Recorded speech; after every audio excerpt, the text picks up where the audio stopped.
Welcome in, everyone, to another session with the Second Chances. As always, we want to give out some thank yous before we get going here, the first of which goes to Critical Role for the wonderful world of Exandria that we are playing in. We are specifically using the Explorer's Guide to Wildemount. And also a thank you out to Critical Role, Dungeon Glitch, Reliquary Records, and Hunter Rogertson for the music that you're going to hear throughout the game here tonight, all of which can be found on Spotify and I'm sure other streaming platforms as well. So, last we left the Second Chances, they had finally left the Empire, heading towards the Menagerie Coast. There was a bit of a detour at the Wuyun Gates, where they were able to help with a giant problem. Some unusual giant activity saw people kidnapped and attacked. You were able to track them down, root out the cause, which seemed to have been something to do with a portal, which had some various creatures that came through it and seemed to have been living in tandem with the giants. You rescued some of the survivors, closed the portal, and the survivors spoke of a banshee that called herself the Siren. Of course, you saw no trace of her, so maybe at the time she was back in the portal in her world. Hopefully that never comes back to bite you in the butt in the future. You continued south with the caravan for half of your journey, basking in the reputation and the glow of being heroes. Of course, it's not the first time that you've been heroes, but it is the first time perhaps that you have been treated in such a heroic manner. Eventually, you parted from the caravan and continued on yourself. Leaf made a new acquaintance on the way to Nicodranus in the form of a turtle with a very long name that I can't remember just now, but it is in your notes if you're curious. Only to Miriam Waters. And where we left off, you had finally managed to make your way and arrive at the coastal city of Nicodranus. But before we get to that, your story isn't the only one that's going on in the world. Many people and places have been affected by the things that you've done. So what you all get to see, but your characters do not, starts somewhere in the Feywild. Venenthia soars safely among the clouds. But somewhere else, deep within the earth and the roots, a figure is hunched down over a ritual circle. A determined look on their face. Your future will be yours to decide, little birds, as they work diligently. Leaving Rex and Trim, 4 pallid elves check their horses and their supplies as they head north towards Baisei Tile. Each of them now with a new tattoo on the left of their neck. A crescent moon representing the Moonweaver, but instead of an arrow, where the pin would be, it's a dragon's tail. Also in Rex and Trim, Zenithal Alabaster stands pensively in a magical laboratory. An apparatus with 5 pale crystals around it begins to glow. One of the crystals lights up a bright red color and begins to spin around the apparatus. Zenithal smiles as he begins to inspect the crystal further. Outside of Baisei Tile, a woman with a nasty scar down her face shakes the hand of Cal, and then starts a long trek south. Katra Raven, after a long recovery, resumes her search for her wife. In Zadash, Triv and Halesna finally move from the Ale and Bale Inn into a proper house, with Chili doing his best to help carry the few boxes the two have accumulated in their time here thus far. And still about a day out from Nicodranus, the caravan from the Wuyun Gate starts to move. Parents doing their best to round up children as they run around with sticks arguing over who is playing who as the Second Chances. One little kid cries because he doesn't want to be the old man.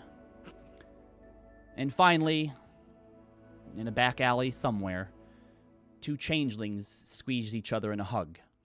The younger one with tears streaming down their face, and the older one trying to hold back their own.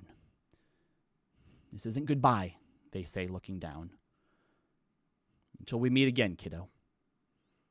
Kieran wiping tears from their eyes. Right. Until we meet again. So, second chances. Now here in Nicodranus, as you make your way through the city, the districts within vary in architecture and atmosphere, meshing colorful menagerie pavilions with the gothic, brooding Dwendalian aesthetics as the cultures clash and mingle. You start to realize that the four divided sections of the city here are further influenced by the lifestyles of the denizens based on which side of the valley they hail from, the Empire or the coast. Where would you like to start? What is it that you're looking for? Oh, God. It is later in the day at this point. Not quite nighttime, but you have maybe an hour before the sun sets. All right, well, we should probably make sure we're settled on rooms. At least that will be Maeve's suggestion. I agree. Yeah, I think that makes sense. Let's grab an inn and get ourselves settled away for the night. Maybe we can find some information. Would say from what you were told from the gentleman, you do know that where your contact is, the Lavish Chateau, is an inn. They do have rooms. Oh, great. Well, we can double up then. Two birds with one Roz stone. will suggest that then, Okay. that we make our way to the Lavish Chateau and kill two birds with one stone. Making our way. Well, Then she looks at Leaf and says, sorry.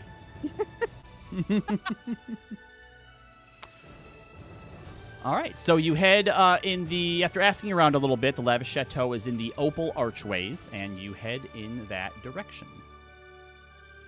Now, this district in Nicodranus is the oldest district of the town. The folks in this area are well-dressed, likely nobles, wealthy merchants, and other such clientele. They wear a very distinct and beautiful crushed silk type garment that is mostly bright blues and purples and is adorned with all sorts of gems and colors. As you are making your way through the streets, you get a familiar sense of Rexentrim here in the way that the buildings rise a bit taller and are just a bit more closely built together. Even in the daytime, it causes the streets to be shed in the shadows of the buildings.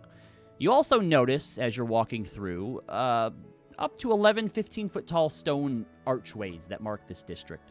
It's a long, gradual arch that has a large gem embedded at the peak. Along the streets are poles holding oil lanterns that give a faint, flickering firelight to the shaded cobblestone streets.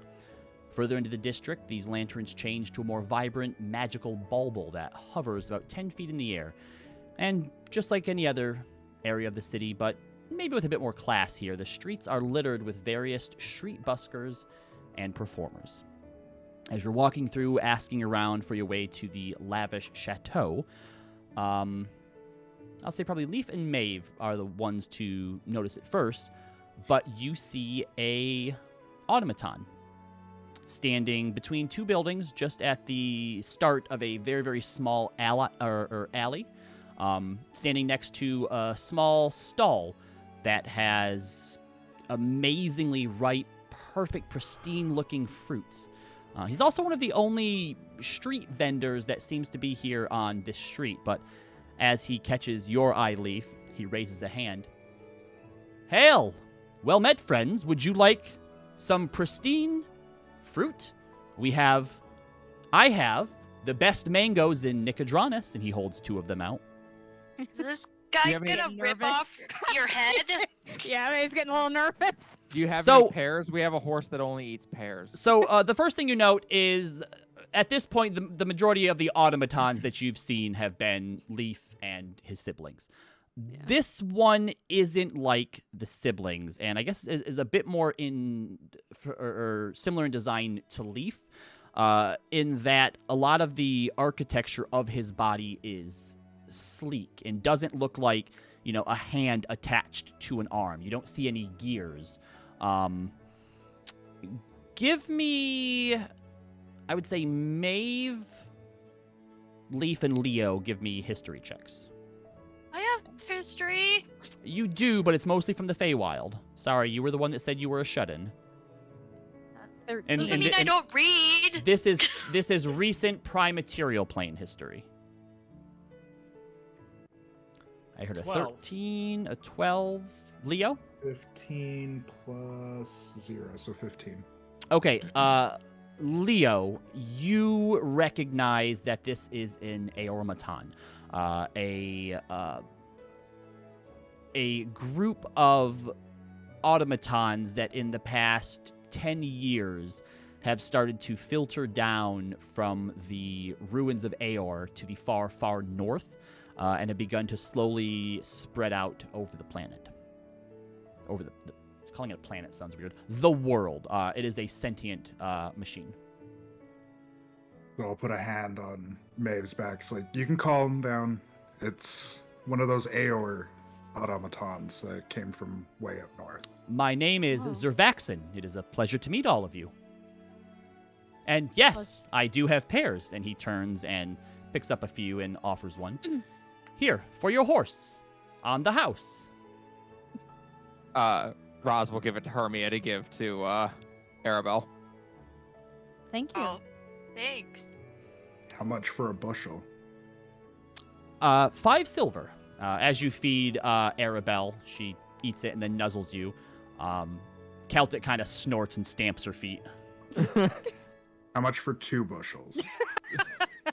10 silver. Roz sticks her tongue out at Celtic. She I chomps at her hand bit. him 1 gold and 10 silver, so. 10 silver is 1 gold. Thank you. And he puts all the pears into a bag for you and hands it over.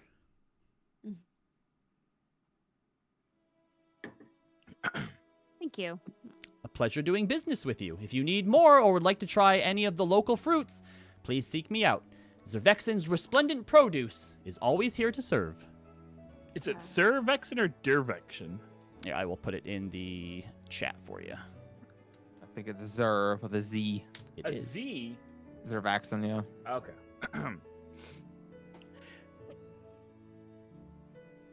Robot Zervaxen.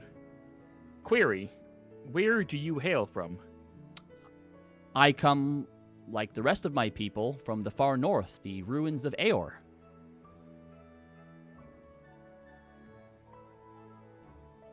Who is it that originally created you? It was the Aorians, but there was I suppose we could call it an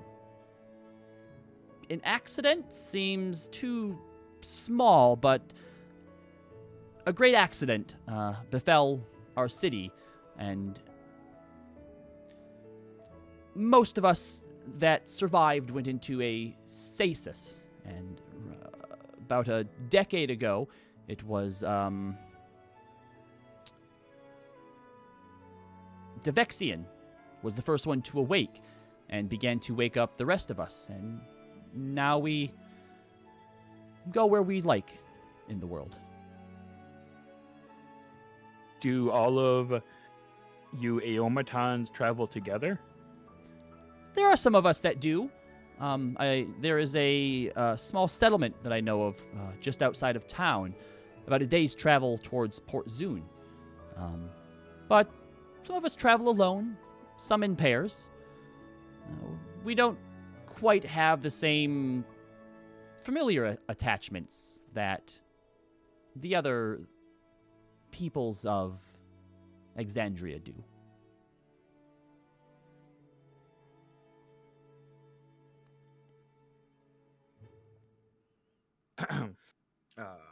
Oh, gosh. One final query. Are you familiar with these sort of technology of memory sticks? And Leaf is going to hold up the last remains of the Rock and Vision memory cards. Mm-hmm. He kind of takes and looks at them a bit. Unfortunately, my expertise doesn't include much when it comes to the inner workings of our kind, but I do recognize that compared to the technology that created us, these are a bit primitive. Ouch. Did he just call you dumb? No. This No, one your feels- siblings. So, This one has an unfamiliar feeling attached to it.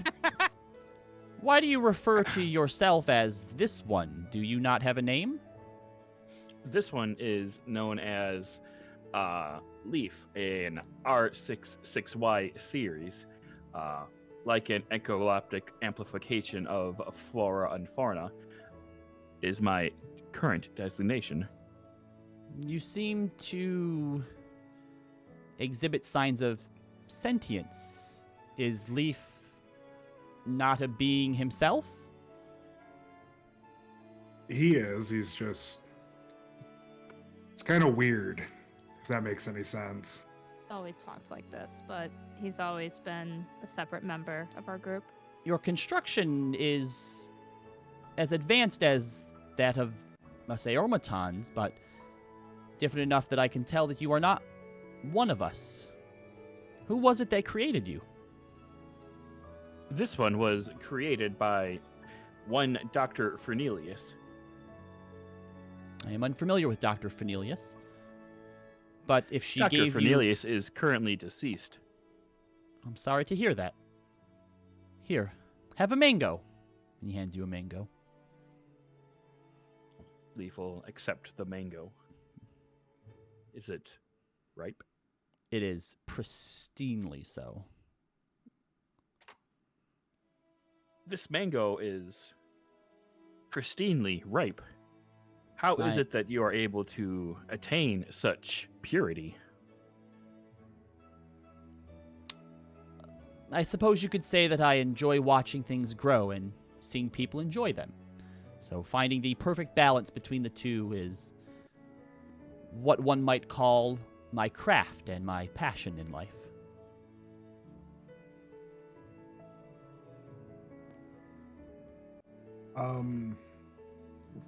Do you get like serviced yourself, or are there anybody around that could probably do services for you? Because our friend here lost his memories a while back, and we've been trying to find someone with the magical prowess enough to actually like look into him a little bit. Ah, so it seems that your creator did not give you a self-repairing ability. This one is able to repair many things. However, it is mostly nature and life repairments, less technology. I unfortunately don't have the expertise to help you, but if you were to look for Aor's Recollection, which is the place just outside of Nicodranus towards Port Zune that I mentioned, there may be some there that could help. There's a cove near the water. Thank you for your help, Well, Zervaxin. You are This very one welcome, will- Leaf. This one will follow and investigate what was it called? Aor's Recollection. That's what I thought. Okay. Aor's Recollection. Query: is there a new thing that this one can assist you with today? Only that you enjoy the fruit that I have created. If you need more, I'm here every day. Can I Understood. insight to see if he like made the food via magic? I'm not sure that that's something that you could infer just through insight, but you could ask. I'll ask then. Did Okay. you make this with magic by any chance? No, I grow this naturally. I have my own place, a home, you would call it, where I grow the food. Interesting. Well, thank you. It seems like the one horse likes it. Let's see if the other one likes the pears. Yeah, all of them do. If you feed it to Celtic or to, I forget what your third one's name is. Indigo. Indigo. Yep, they both enjoy it as well. Great. Roz will give one to Reggie. Reggie also enjoys it. Hell yeah. Does that give him a +1 not to die? We'll wait and see, I suppose. And Is it a we're he back. or a she? Reggie? Yeah. Robbie, I would leave that to you. Asking it telepathically, the Fey being says that where they come from, there is no distinction. Roz likes that Apt. answer. That's apt.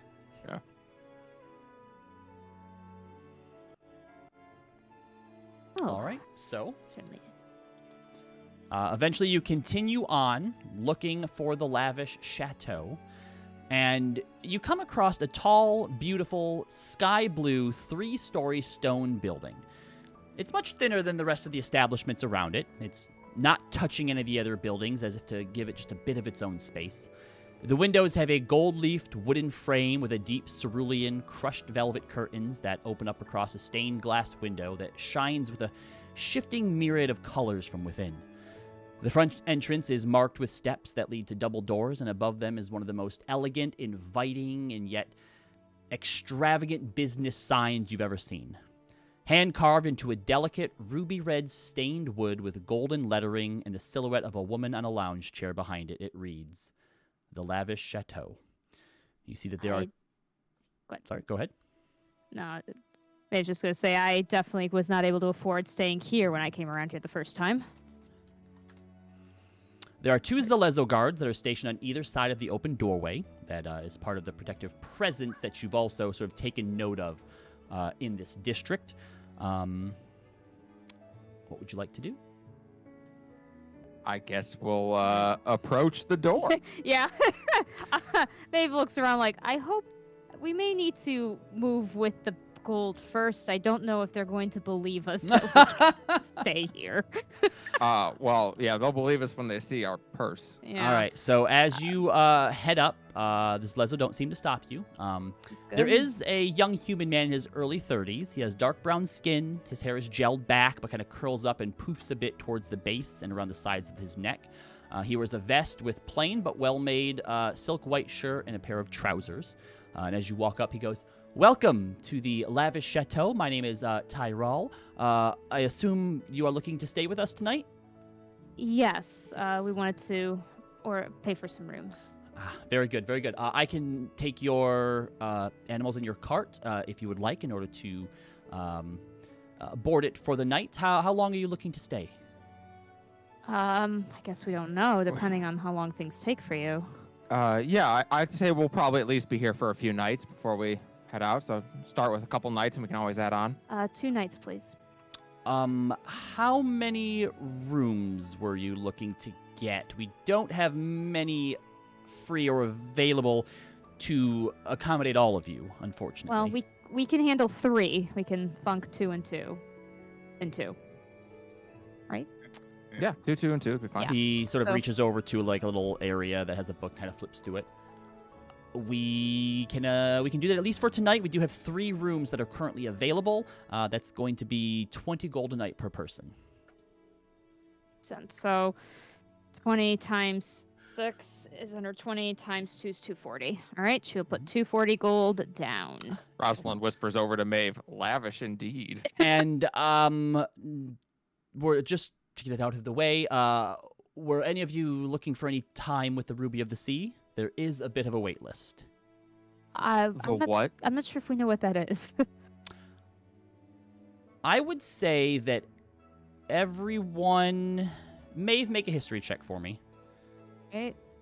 Hermia, also make a history check, but... I Leo, rolled you 13. definitely would have heard of her. Leaf, I don't think with your memory loss that you would. Ah. I rolled 13 again. Nope, in your... Dirty 20. In your time here, you have not. Hermia, you have read of her. The Ruby of the Sea is a singer, performer, and more to the wealthy elite that is legendary in her reputation. Oh. For you, Leo, in the background that you came from, the Ruby of the Sea is the type of woman that men would kill for even a look at. Oh, okay.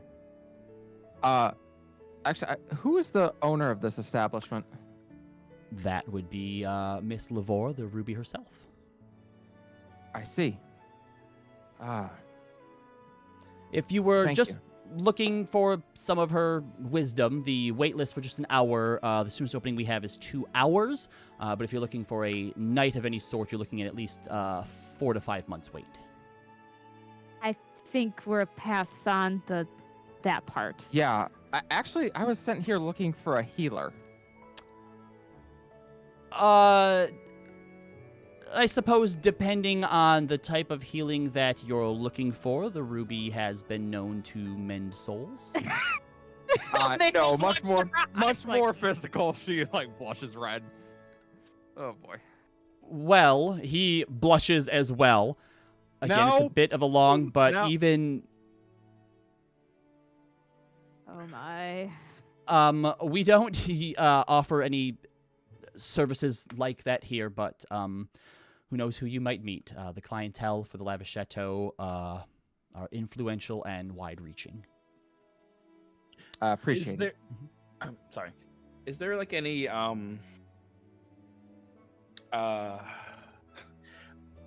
any posters or signs indicating if there's going to be a show or anything tonight? I guess it's kind of I don't know. All right. Is there anything like that in the room? There are some posters, talking about the Ruby and her performances, but they don't seem to indicate when the performances are. Does the posters say the Ruby of the Sea, or would I be able to? Yep, infer that? Lavish Chateau, home of the Ruby of the Sea. Okay. Leaf is going to inquiry. The Ruby of the Sea performs here. Query: when would her next showing be? I believe she may be done for the night, but if you're staying, I'm sure that sometime tomorrow you should be able to catch a show. What time is it right now? At this point, it would probably be sometime after sunset. Oh, okay. And I'm sorry, you said there'd be another show tomorrow? Mm-hmm. Probably? Yep. Okay. Wonderful. One more inquiry. What time do their shows normally start? They can vary based on her availability, but I will check and find out if you're interested, just to make sure you don't miss it. It would, I suppose, be a bit of a heartbreak to stay at the Lavish Chateau and not manage to catch one of her shows. They are something else. And with that, he takes the reins of the horses from you and sort of leads them around the corner somewhere to wherever it is that they board horses and carts and whatnot. And So you gave us keys or something? No. So you haven't actually. Oh, Yeah, I suppose from here he would have. Yeah. So yeah, he would drop some keys into your hand. It's 240 gold to talk about. Buying Just a to room. talk. Yeah. Yeah, I know. Holy cow. All right. Well, May's gonna hold up a key and offer to everybody else. All right. I'm guessing Leo and Leaf, and then. I think Zana and Maeve should stay together. I thought that was a great pairing. Zana Let's takes the go. key and punches you in the shoulder. Ow. Which How shoulder? many rooms did we get? 3. 3, So 2, 2, and 2. Leaf and Leo, and Are you guys gonna leave me alone again? Like No, last but- time? I'm guessing that Roz is saying she's staying with Hermia, right, Roz? Just kind of gives her a look like, what are you trying to do? Oznaz, yeah, I'll stay with Hermia. All right. Okay. Whoa. I mean, if all 4 of you want to share a room. Not enough beds, thank you, good sir. Although it's saying how he was saying that they're running out of rooms, we may not have a choice. That's fine. I can sleep on the ground. Either way. This one can sleep standing in a corner. That You're is, special for that, Leaf. We thank you for that. that So, is true. I guess whoever stays with Leaf gets the whole bed. Yep. It's just like, that's the point. as you enter, on the first floor is a foyer with 10 round tables, a coat room, 2 bars, and a staircase that leads up to the second floor. Opposite the doors in the back of this elegant high-end lounge is a stage, 15 feet across and 10 feet deep, with a grand piano plated with ivory in golden accents and designs. Currently, there is a water genasi man seated, playing a soothing, melodic piece. The chamber here is very tall, about 20 feet high, with rafters that align with a series of wide wooden bars that hang from the right to the left side, and 4 chandeliers hanging from the ceiling in different corners. The chandeliers are made of a polished silver color with 20 candles per chandelier that are giving gentle, flickering, warm light that trickles down into the main area. The interior is light tan and medium wood, tinted with whites and golds and silvers. Beside the entrance in a coat room where armor and coats can be left, and they do offer to take any of your armor or coats if you would like to make yourself more comfortable here. The chateau has 2 bars, one in both far corners, with each being tended to by 1 bartender and a few servants that are jogging from table to table. There's a single 10-foot staircase ascending towards the back wall with the wood painted in a faint gray and very light tan color. There's a brief landing before it splits into 2 different staircases that ascend to the second level. Atop of those stairs is an 8-foot carpet draped over the center that has a similar light blue color as the paint on the exterior of the building. As you come in, any armor or coats that you would like to be put away, they do so. They insist that your weapons are placed in there as well. Is there anyone who refuses this? Don't. Ross seems very relieved to finally get out of her armor. Did Lester stay with the horses, or is he on me? That's up to you. He doesn't usually like to leave my side. Are they gonna make a fuss about it, though? Doesn't seem to be so far. Although he All again right. he can also be hiding in your cloak if you'd like him to. Yeah, be. he's just hiding in my cloak. Okay. I'm yeah. gonna ask Folmir if he minds being put away. That's fair. As is necessary. Not like I can't summon you back if I need you. True. And with that, Formir vanishes. As you are seated, the tables have a fine, very high count white Dupani silk that is pulled across and around the tables.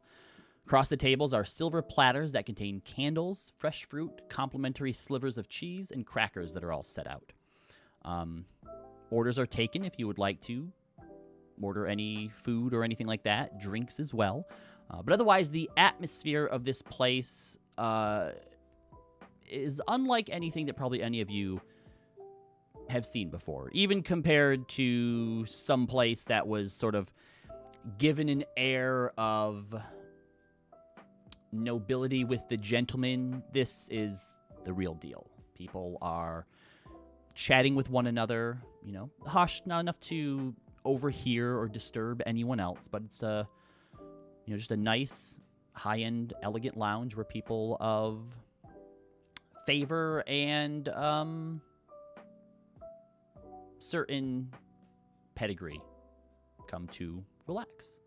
Yeah, Maeve's like, I feel severely underdressed. Roz nods. Yo, one time when I was 16, Mira and I went out and scammed a bunch of people out of some money, and even with that amount of money in Vano, we couldn't find a place like this to hang out. This is nuts. And it should be noted too that there are other sort of like mercenary or adventurer types in here that are dressed similarly to you.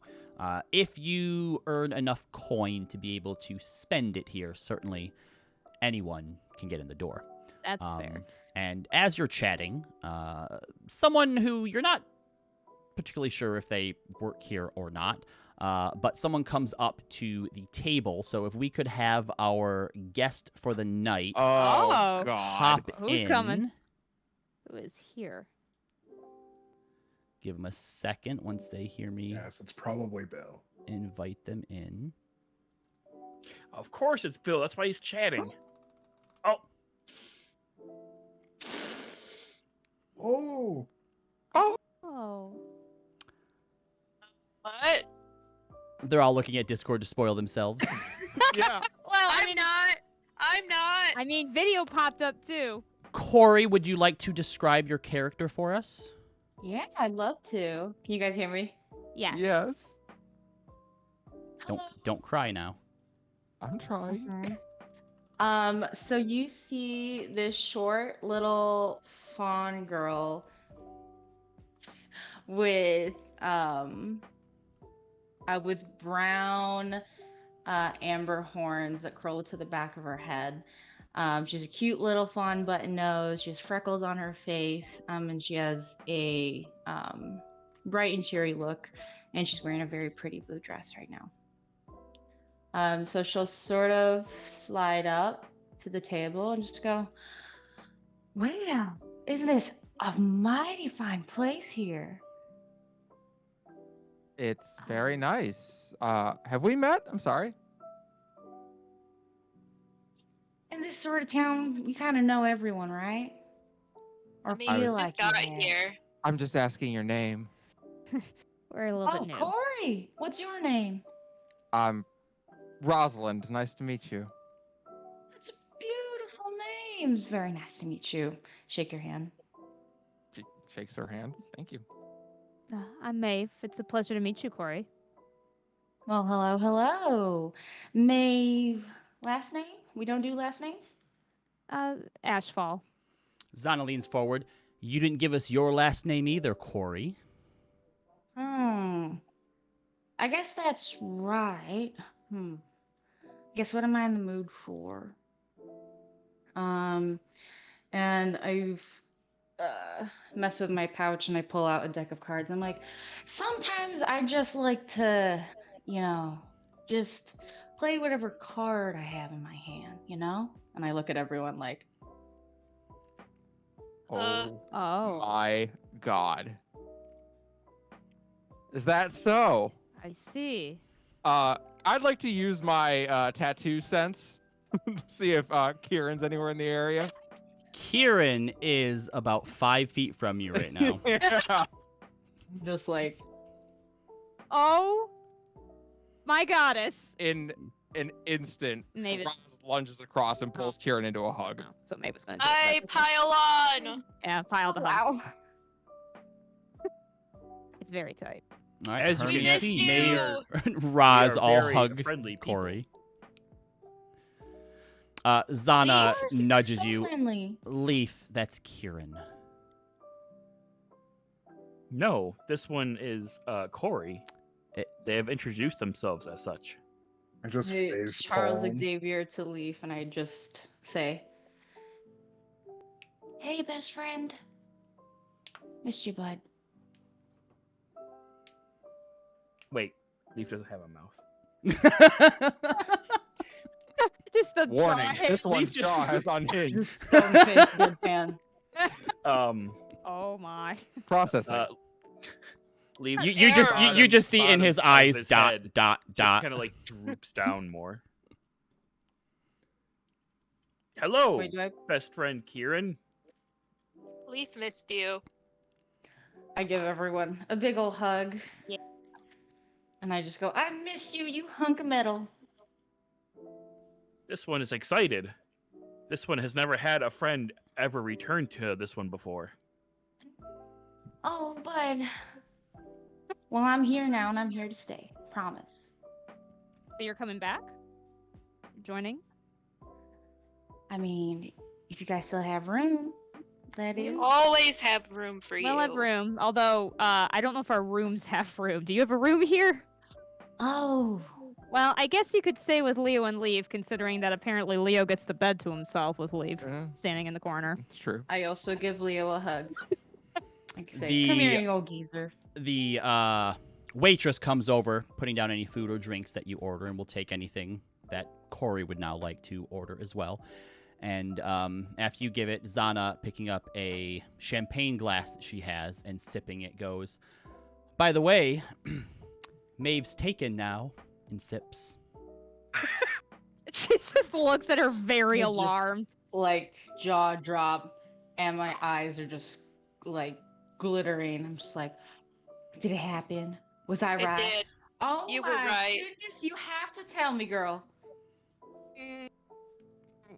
Just face is very red. Kieran, you hear Rosalind's voice in your head, and someone else is interested in her too. I look at Roz, but I say back, "Who?" Roz just nudges her head towards Zana. You're gonna get punched again. I know. Yeah, I actually, just you immediately do. look at She Zana. catches that and she punches you What was that for? Oh, All right, I don't know nothing. what shenanigans are happening. Anyway, Oh. yes, you can thank Leo here for having some colorful words on a sending stone. And yeah, Kayla and I are talking, and it's taking it slow. When he shows up, they Uh-huh. often go out into the woods alone together.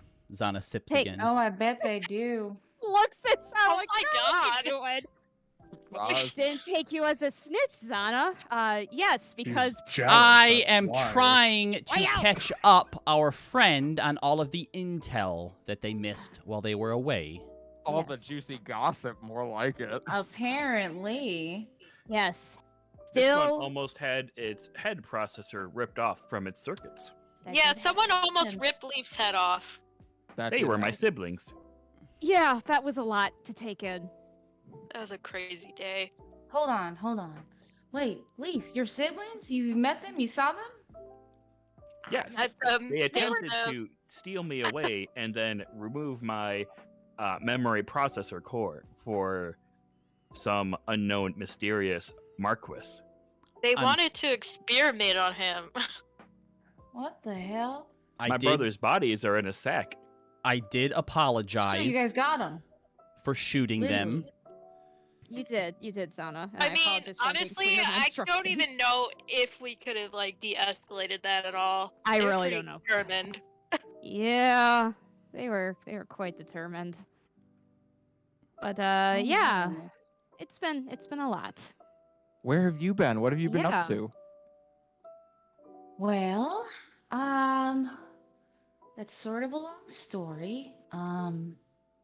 It's pretty populated, right, in this lobby? There's a bunch of It's people around. yeah, it's a pretty happening place. But between the music and people seem to be like, whispering like quietly to themselves. So you can carry on a conversation without like in sort of like a hushed tone.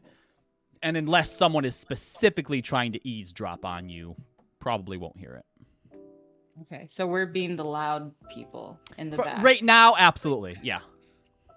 Can Um, I look out through the room to see if anyone is trying to eavesdrop? With your passive perception, there are a few people that like whenever like 25. when Corey gave like the squeal because Malin happened, like a few people were kind of like, what the and then like shaking their heads a bit like, this is a place of culture in class, so can you please keep it down?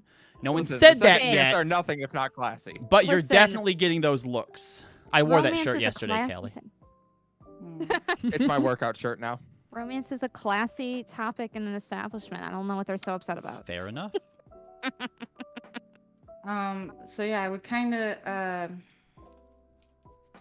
of say quietly, I'd very much love to catch up, and maybe perhaps when we're, somewhere a little more private. I don't want to spoil the night, but I will say, just in this place, well, no, in Nicodranus, to be honest with you, maybe Ixnay on the Kirene, Oh, just a little bit. okay. And why is that? Yeah. May have Well, something and I to look at do Leo. with the picture that Leo found. What picture? I will pull out the picture we We found. found Remind in the me. cave. It was a In the- picture in the Valentino chest in the giant cave. It was a young Okay. Kieran, or someone who looked like a young It was a Kieran. picture of a young Kieran that said, rest in peace, and was dated about 10 years ago. I will show that. Oh, Quiet. I will show You're that. supposed to be dead. I'm No. glad you're not. I look at the picture very sadly. I have a lot to sort of explain to y'all, and I also just wanted to say that I'm sorry for how everything kind of went down last time. And I realize now that, I can't keep doing these childish things, going off on my own and stirring up trouble for y'all, and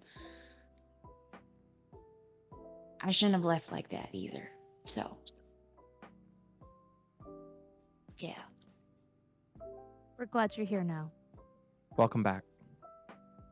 Glad a month gave you a little bit more, I don't know, maturity.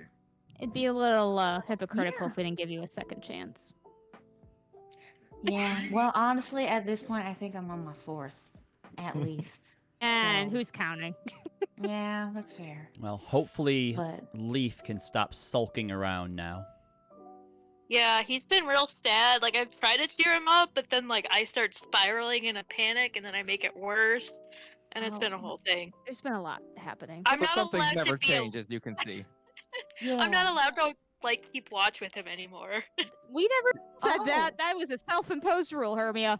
You can keep- Deception. This one has no recollection of any of those events ever transpiring. At Oh, good. disadvantage. Wrong bud. Luster got bigger and can fly now. Anyone who has an insight over 15, no, or Yeah. a passive insight over 10, knows that Leaf is lying. Hold on, I rolled this up. Yeah. Got it. Mm-hmm.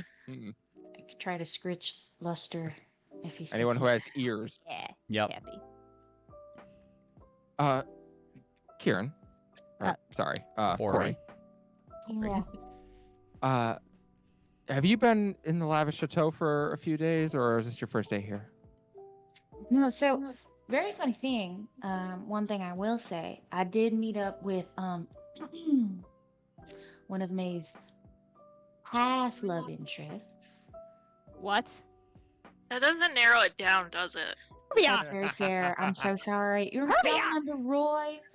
Remember my friend Barty and his friend Roy? Yes. Yeah. He was a past love. He was interested in me. How am I the last to know these things? No, I don't know what you're talking about, darling. Okay, good. What? Yeah. Oh, but you met Roy. Is the more important Yeah, I thing here. found Roy on the road. And I guess I don't know. He was just fine with me hanging around for some time, and we actually came here, literally tonight. And I saw y'all, and well, Thought it was time. I guess it was. We're glad. Suppose the fates have conspired for us then. Mm-hmm. Is he still Yeah. here? No. He his do-gooding is different than ours, So It's true. This one will insight check that. Okay. Go for it. ahead. 21. I'm telling the truth, motherfucker. Oh yeah. Well, What is he up to exactly? Or is that something we have to wait to?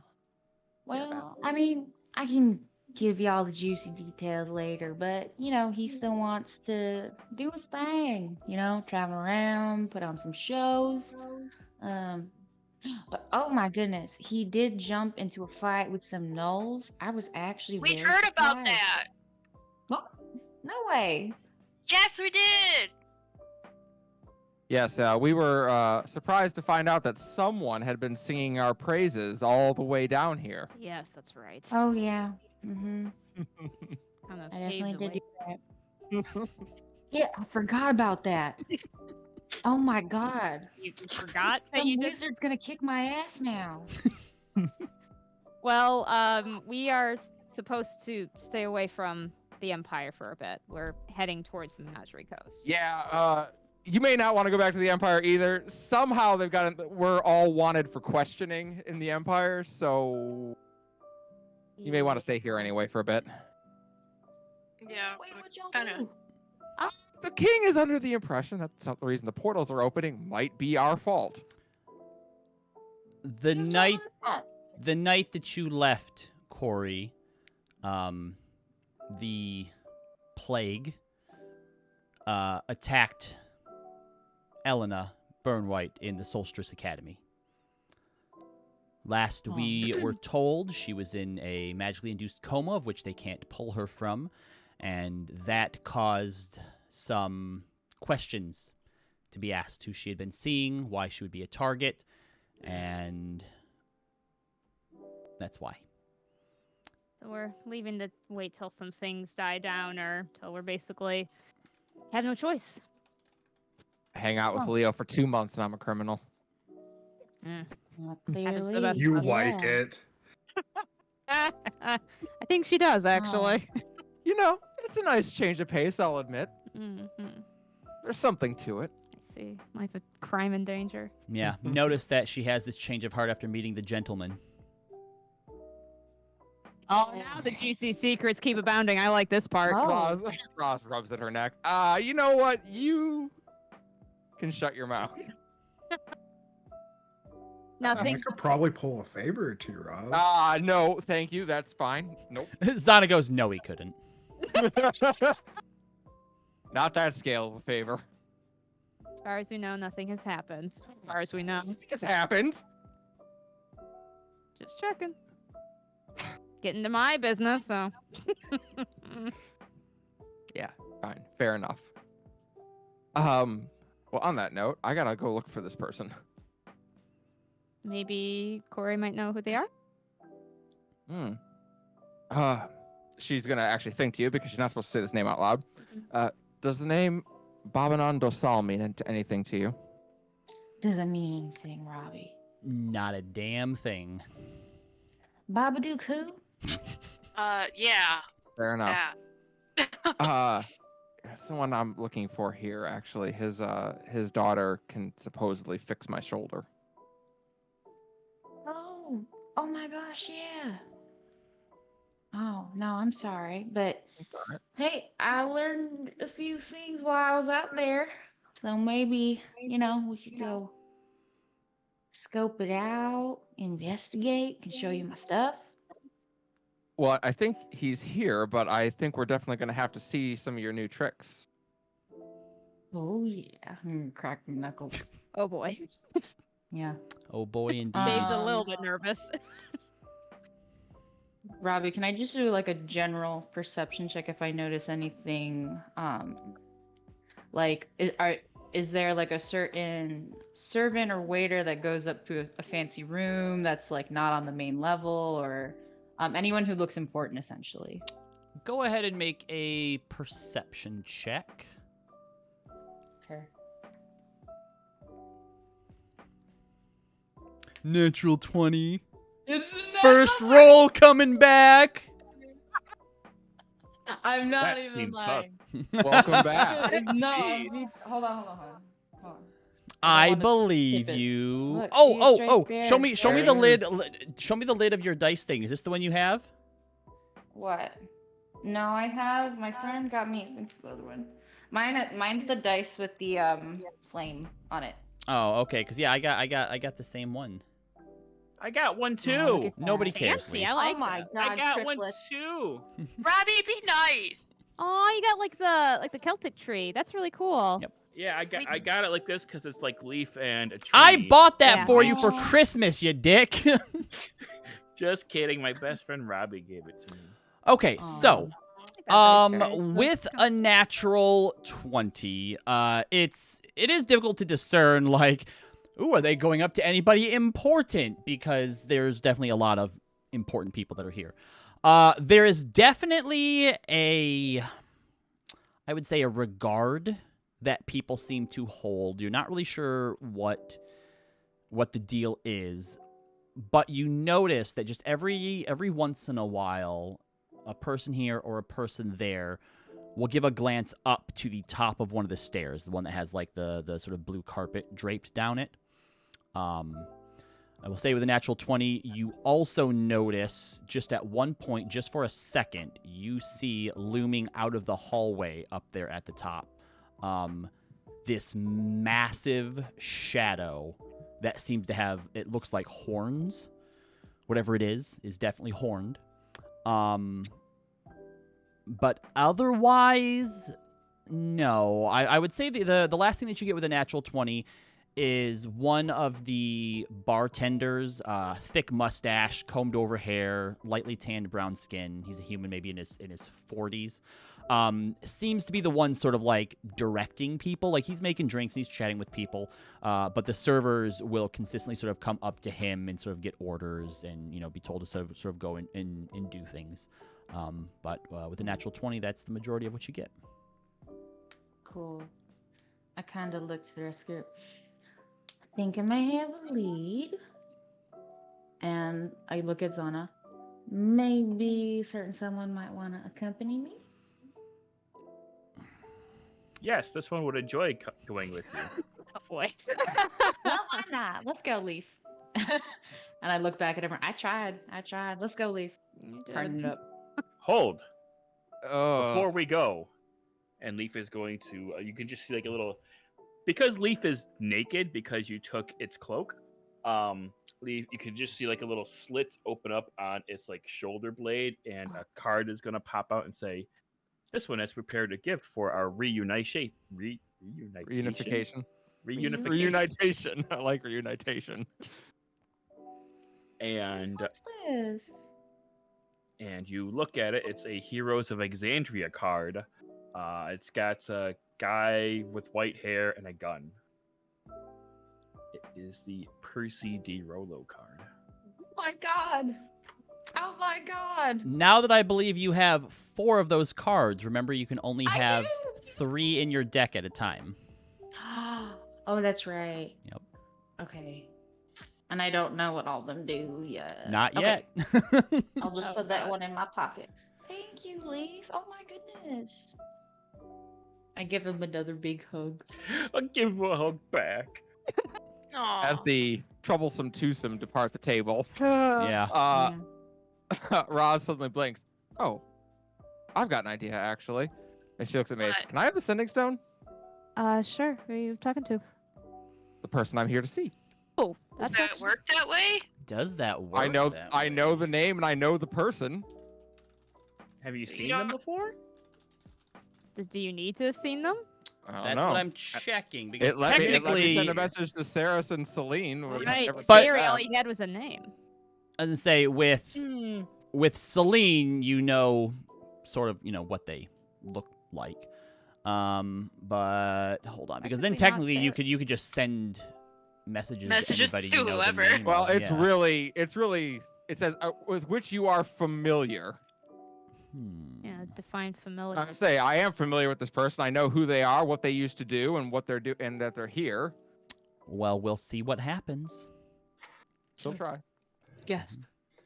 So she is going to concentrate on Babananda Saul, and she is going to say, "My name is Rosalind. A mutual friend from the nightly nip and Zadash suggested we should speak. I am at the lavish chateau."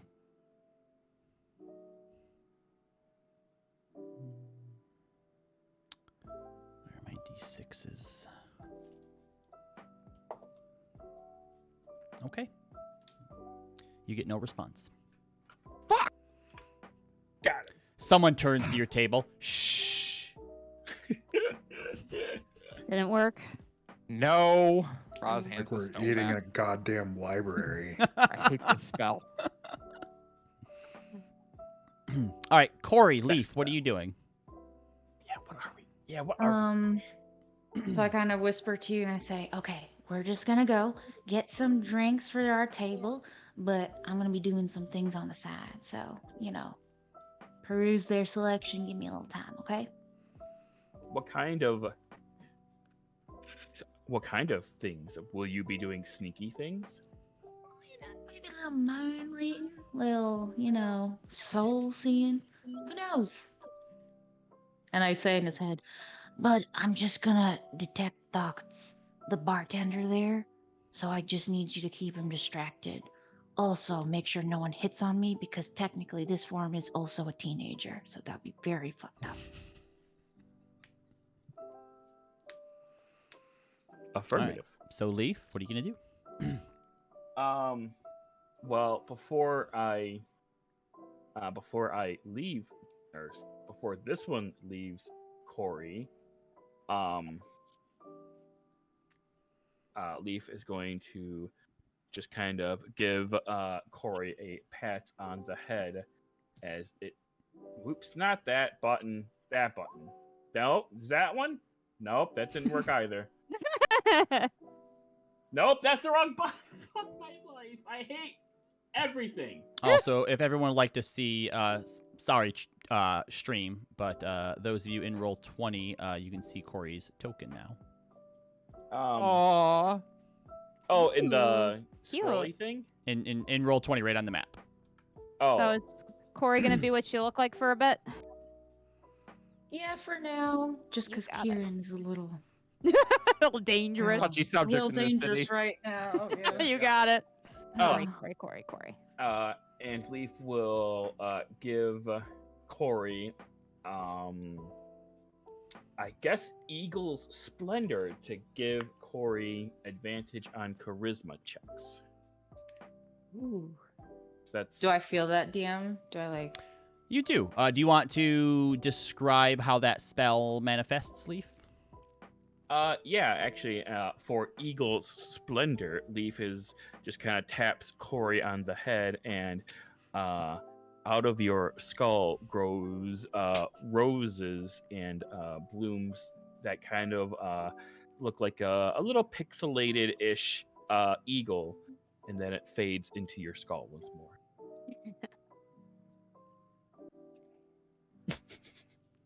You know, Leaf, I feel so much more charming than I normally am, and that's saying a lot because I'm very charming. That is correct. Good luck, best friend Corey. And then we're just gonna mosey on up on our way, and then whether the bartender acknowledges this just yet, I want to use my medallion and cast Detect Thoughts. All right, so casting... Just for the superficial Yeah, thoughts first. so surface thoughts are hectic but comfortable. You know, he works in a very high-end place. He's working, making drinks and stuff. So there's nothing specific out of it. He's focused on what he's doing and just trying to, go about his day and keep things in order and flowing properly. There's no thoughts like, oh, I gotta make sure this. Oh, gotta make sure I have, Babadon's doing all right. I don't- No. Okay. Cool. I'm gonna wait till he talks to us. Okay. So probably 15 seconds pass before he finally looks over at the two of you and goes, "What can I get for you? You look a little too young, so don't try to push anything past me." I'm not worried. Don't you worry. She's my friend here. Okay. Normally when we've had aromatons in here, they don't usually eat or drink. So what can I get for you? This one needs 7 rounds of Lucky Kieran's. Don't know what a Lucky Kieran is, but if you tell me what's in it, I can whip it up for you. It has alcohol. You explain what a Lucky Kieran is. I don't remember anything in it, only that it's minty because in real life Sarah can't have that drink. It is minty and basically has like a sugared rim. So he does let you know we do have all of those, but that's a pricey drink. You're looking at about 10 gold per. Per cup? I mean, we could afford it if you let me know. That's a lot of expense. The elven liquor alone we have to import from Baisei Tile. That's at the north of the Empire. And now some of the surface thoughts that you're getting are like, come on, kid, you don't even get to drink it. So I kind of say, I just, I haven't started drinking yet. I just didn't know that, liquor and alcohol costed that much. It costs a lot, and the more you put in it, the higher the price goes. Yeah. So do you want to go check with your Clearly. friends? Make sure you have the money for that. I mean, no offense. You're staying here, Clearly. so you must have some, but... At 10 gold per drink, surely that must come with little umbrellas. I can add little umbrellas. I'll even give yours too if you want them. Excellent. And Leaf will reach in. Well, you just see like a hole appear on the side of Leaf's head, and Leaf kind of just shakes its head, and gold starts spilling out. All How right. much was it? 70 gold. And Easy, I got that. Corey is however like- much you want to tip. I'll give another 10 gold for the 80. umbrellas.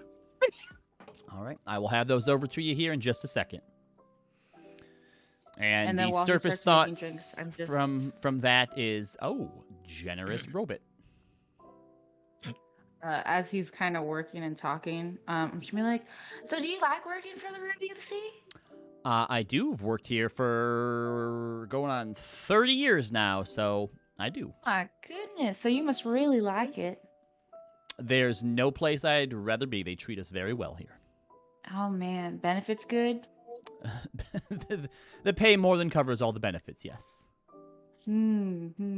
Yeah. What is your That's favorite crazy. song that the Ruby of the Sea performs? She has one that she's started doing in the past. Oh, I guess it's actually probably about 10 years old now at this point, that she does fairly often, called As Far Away as Your Mother Seems. It's become a favorite of one of hers. And there's the feelings and memories, the emotions that it brings back, and you can feel his thoughts are becoming sad, but in like a fond remembrance type of way. Honestly, words don't do it justice. If you stay around for any length of time here, I'm sure you'll be able to pick up one of her performances and hear it. This one is excited to see a performance. Finishes up the drinks. Why don't I bring these over for you? And he puts them on a tray and begins to carry them over that way, and gets there and hands out a Lucky Kieran to everyone at the table. Thank you. And then Starts- I kind of Starts to count everyone. Looks to you, Corey. You're number 7, so... And he slides over towards Roz. This extra one's for you. Obviously. Well, Standing. actually, and I'm so sorry, I didn't ask your name. What's your name? What is his name? Carlos. Doesn't have a name? Carlos. My name is Carlos. Carlos. Well, isn't that cute? Because I'm Corey, you're Carlos, you know? C, Ruby of the Sea. If there's Oh. anything else you need, just let your server know. And he heads back over to the bar. Okay, all right. I do need some help. I was wondering if you knew anyone by the name of... I look at Roz. I don't. Shakes her head. Hermia also is shaking her head. They shrugging. She's another person. At technically. this time, Corey sort of looks behind you and turns and walks off. And as all of your heads turn, the man who is playing the piano, the water genasi, has ceased playing now and is standing behind you. You see that he has light teal skin, a dark goatee, shoulder-length jet black hair that forms a widow's peak. He's wearing a deep blue silken robe that is partially open, revealing his bare chest, and his skin seems to be sort of perpetually moist with an ever-present layer of condensation to it. And you watch as he drags a chair up and sits down. This is your first time to the lavish chateau. I don't recognize any of you. My first time on the Menagerie Coast at all. Ah, well, you've come to what is probably, I would say very likely, one of the most breathtaking sights, although you've yet to lay your eyes upon it. What is it that brings all of you here? Your detect thoughts lasts for a minute. Would you like to cast it again? I'm trying to remember how many times I can do it. I I still have it. Yeah, I still have 2 charges. think Okay, it's yeah, I'll 3. do that. Mm-hmm. Yeah, so I have 2 more. All Or right. 1 more after this. Yep, so shifting your recasting detect thoughts on him, the surface thoughts that you get are suspicion and caution. Leaf is going to reach over and grab one of the bar napkins and just kind of hold it offeringly towards the blue person. He ignores it. Oh. Rosal that- glance over, and she says, "A friend of mine from the Empire sent me here to find a healer." Well, this is an odd place for them to send you for healing. Not to mention at least a cursory glance at the lot of you. You all look to be in good health. I'm sorry, I didn't catch your names. Of course, Rosalind. This is Corey, Leaf, Sana, Maeve, Leo, Hermes. and Hermes. We're the Second Chances, though we may not be well known down here. Ah, an adventuring group then. Second chances. And he kind of taps lightly on the table as he kind of just looks up as though he's searching for something. Has he heard of you? What's his name again? He hasn't said. given you his name. He hasn't said his name. Great. Query, Doesn't seem what like is it rings your a name? bell. My name.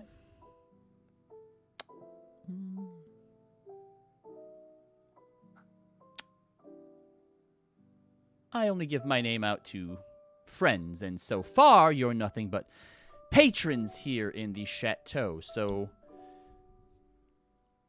the Second Chances, that's a company name, I assume, or some sort of elaborate after-school club. Which side of the spectrum do you fall upon? Well, we do aim to help wherever we can, And whether that's before or after school. And where is it that you've helped? Bisetile, Rexentrum, The Dash, Gates recently. Crosswalk, Where's William that? Gates most recently. Yeah, there you go. Been up back You to get the- around And then. sometimes in Trostingwald, you know. So you get around, but it seems like the majority of your exploits are empire bound. Would you consider yourselves empire people? Not me. No. And obviously not you either. He points to you, Maeve. We've gotten a few of your kind through Nicodranus here in recent months. So I've heard. I'm not a company man, and I hold up my wrist guard, showing off the Lightbringer. Those mean nothing to me, but thank you. I don't know. what Well, that I means. thought that was like a goddess that's not worshipped. In the Empire. She's little known,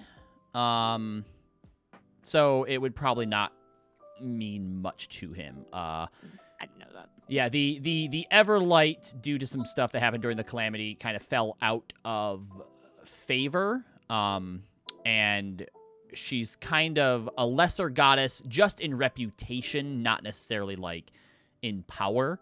So she's not banned in the Empire, but she's not banned, if that makes sense. Yeah, she's just insignificant, so it doesn't matter. Kind of. Why? You won't even give us a name to call you, but you are very curious as to our exploits. You are in my establishment. So you're the owner. You see a deliberate pause. What you I thinking? am Let me know. I didn't realize I caught him on something. the surface thoughts are anxious, nervous. You see flashes of a red tiefling. I am one of its most diligent patrons, we'll say. Oh, so you're on the wait list. Honey, I'm at that- the front of the list. Oh, pardon me. You must have been waiting many months. Hermia just face palms. Well, if you are so well regarded here, perhaps you know who it is I am searching for. I was sent to find a dead man whose daughter can heal. Interesting. And who was it that would send you to seek out a dead man? The owner and operator of the Nightly Nip in Zadash. Go ahead and make a persuasion check, Rosalind.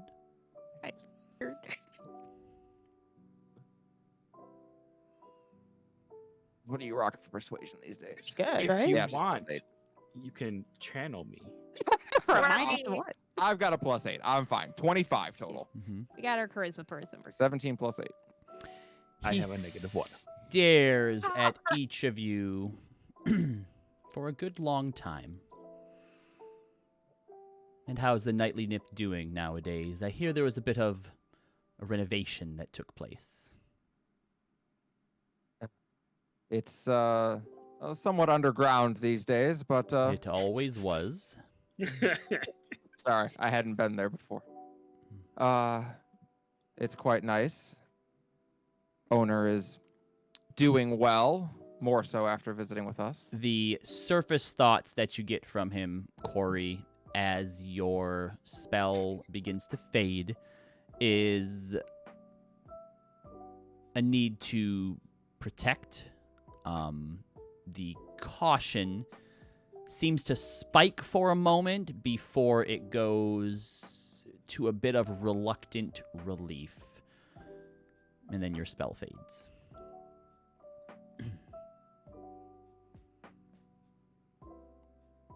So you were sent here for a healer. Roz nods. And what healing is it that you require that you can't get elsewhere? She pulls a strap of her tank top to the side and shows the missing muscle in her shoulder. I mean, you still seem able-bodied, even with such marring.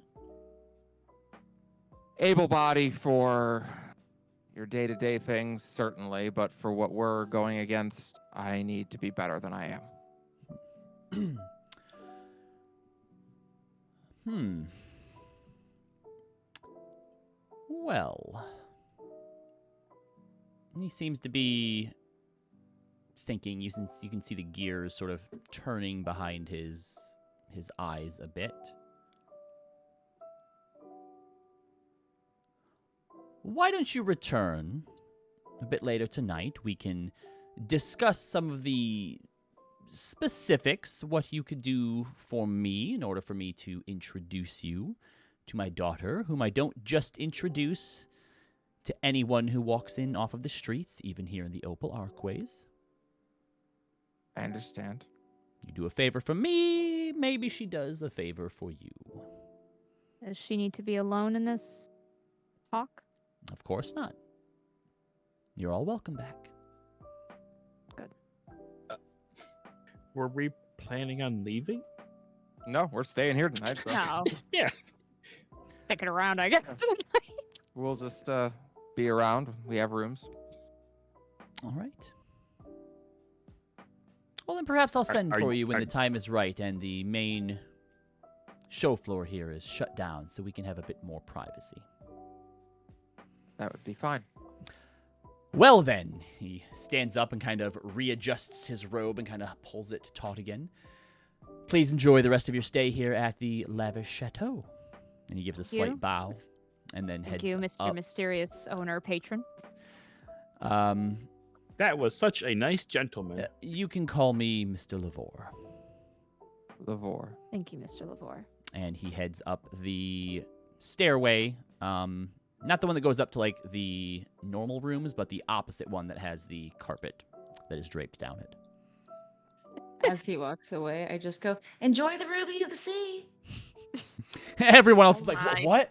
Like it definitely, like eyes turn. Like, is she coming down? Is she here? And he just gives you a nod. Wow. Roz downs her drink.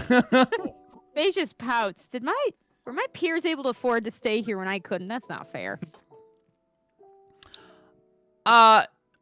He didn't mean to insinuate that some had been through here necessarily. Yeah, I guess that's true. He just knows information. That's true.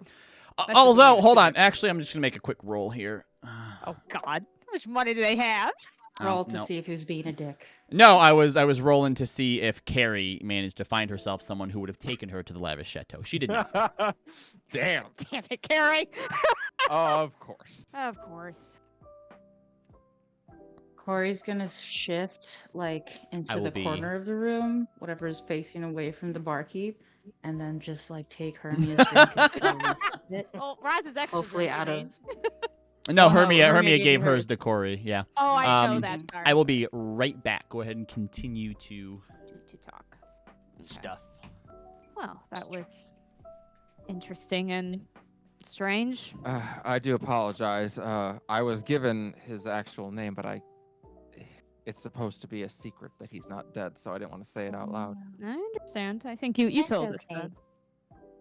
But Yeah. that certainly is him. I have no idea what favor he'll ask. Well, at least we'll all be here to listen and not have to play. I was gonna say phone tag. Have to play sending stone tag on it. Roz Yeah. crumbles Also- with that. I hate that sending stone. Also, it's Hermia or Hermes, guys. Right, Here. Hermes. Hermes. Hermes. And that's for as long as we're on the Menagerie Coast, right? Yeah. Okay. Oh, gotcha. It's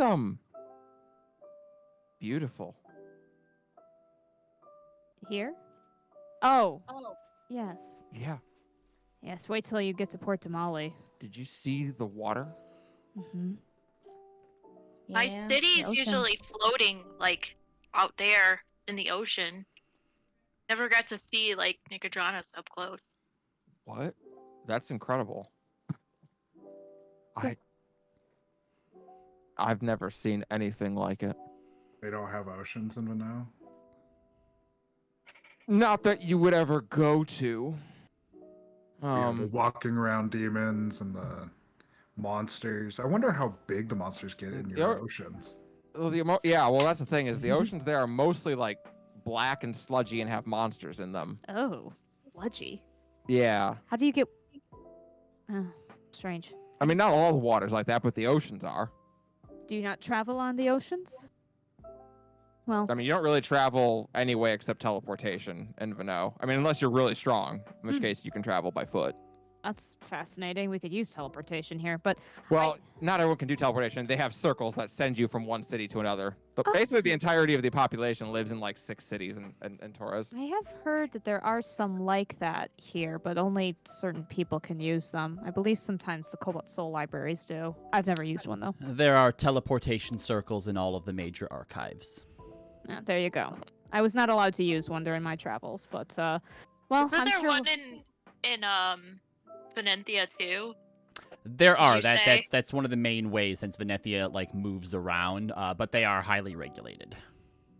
Oh, Yeah. that's not so different than home. I'm not allowed to use the teleportation circles there either. Well, I'm sure we'll probably be on a ship before too long, so God.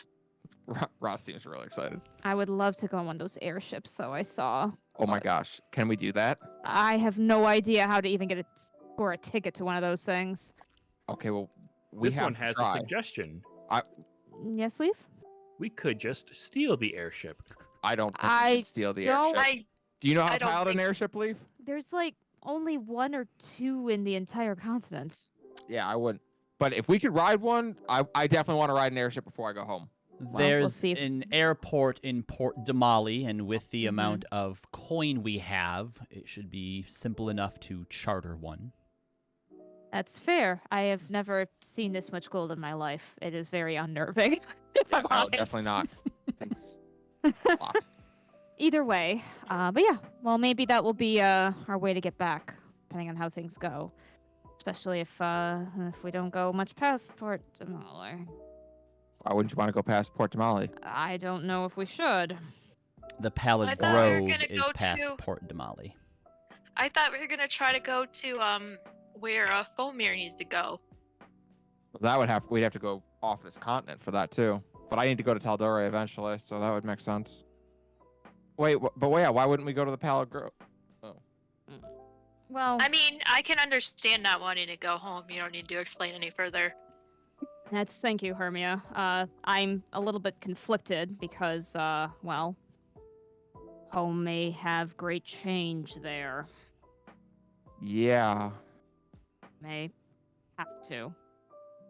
If only so that we don't, if only so we can prevent any portals happening that we may accidentally miss. but kind of a conflicting thing. Yes. Yeah. Rather was not planning to go home without finding someone, and I have not found her yet. So Right. exactly a homecoming I was hoping to have.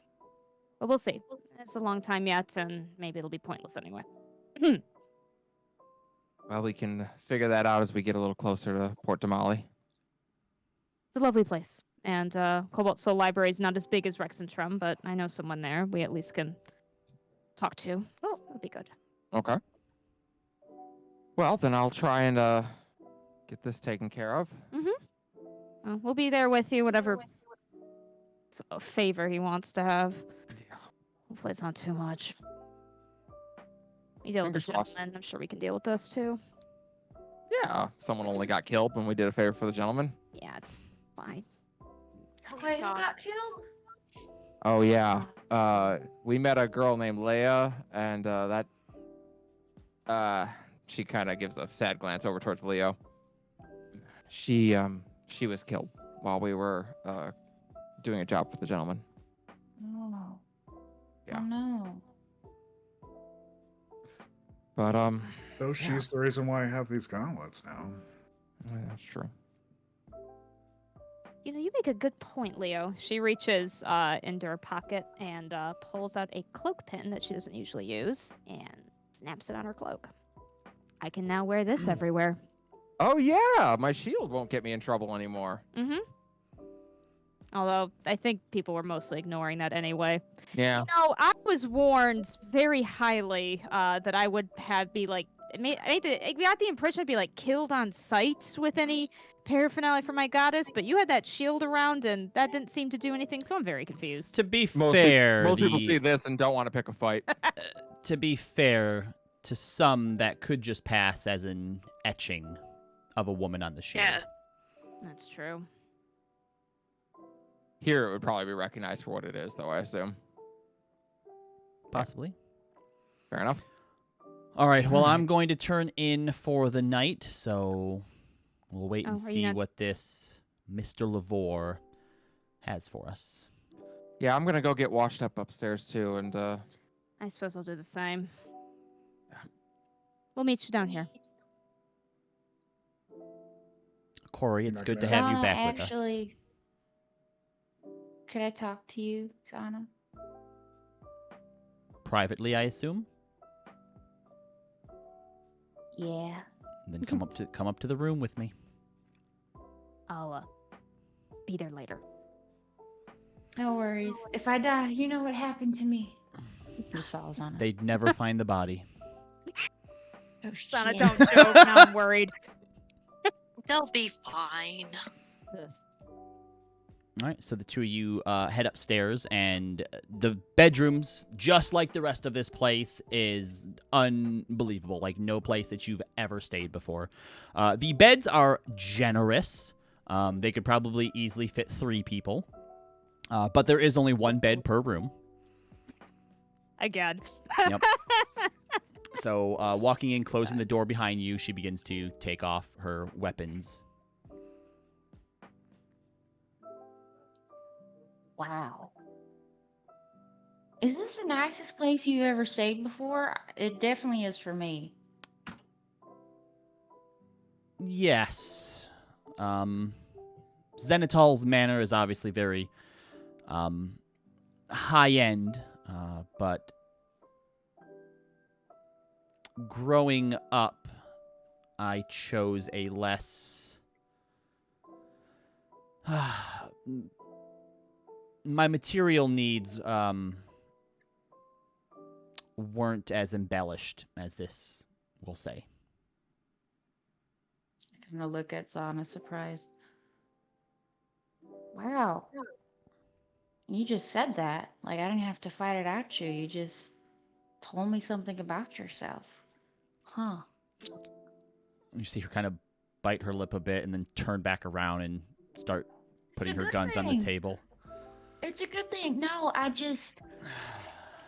thought I would really, really have to like, begging on my knees and apologizing, crying and all that. But You seem good. Are you? I'm fine. Are you? I kind of twirl and plop on the bed. Well, I mean, I can kind of want to just tell all y'all together just because I don't want to have to keep repeating the same story over and over to each person. But, I kind of get what you mean now. Or, I get now what you were trying to tell me when, you know, you were scaring the shit out of me and Hermia was there and, you know, and I still have some things that I'm working on, and it's kind of hard to talk about with everyone, but I trust you guys, and I love you guys. So it's only fair that I am honest. And What's your passive perception or insight? Oh, it's probably shit. Okay, it's a 14. Okay, you notice when you say that she stiffens a bit.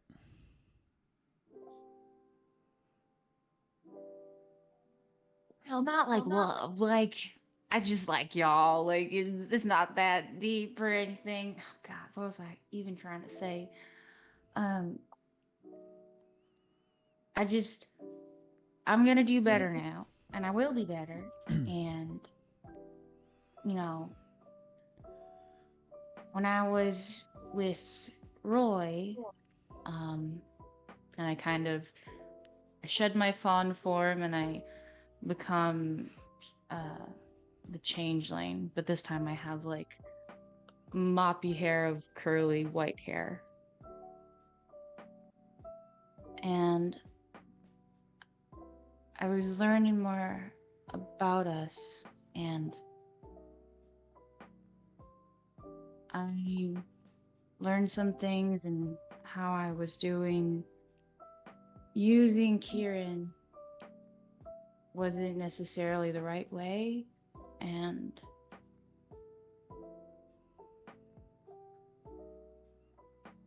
I just want you to know that I'm willing to try and learn if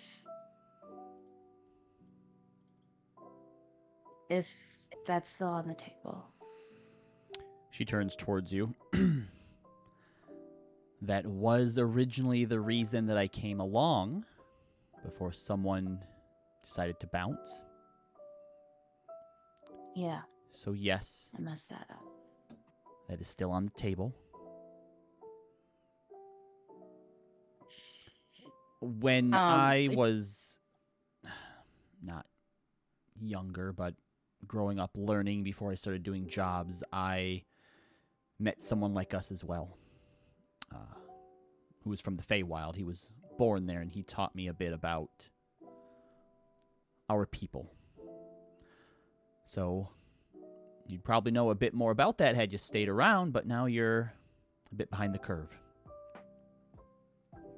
Yeah, I guess I am. That's on me. But Corey, let me ask you really quick, just based on what your token looks like, what are you wearing in your natural form? Like, what clothes do you have on? What do they look like? I think it's like my kind of blend in with the crowd kind of get up. But before he would wear it like, you know, like hood up, like very much kind of like a shy, hiding himself kind of thing. But now he's like, you know, back straight, hood's down, and he feels okay to look Zana in the eye in this form, which normally he wouldn't. He would just be looking away or looking down. So you're still like wearing a cloak then? Yeah. Okay. All right.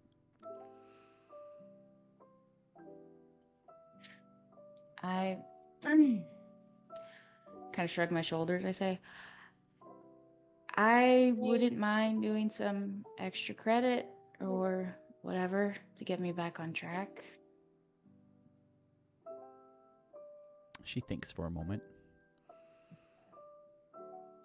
I'll keep I that can in mind. sneak now. What? Sort of. You can.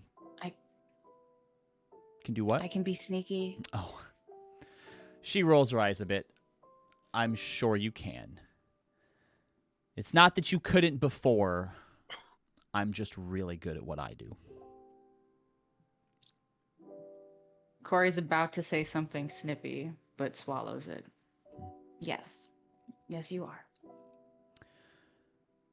You can use the room tonight with Maeve if you'd like.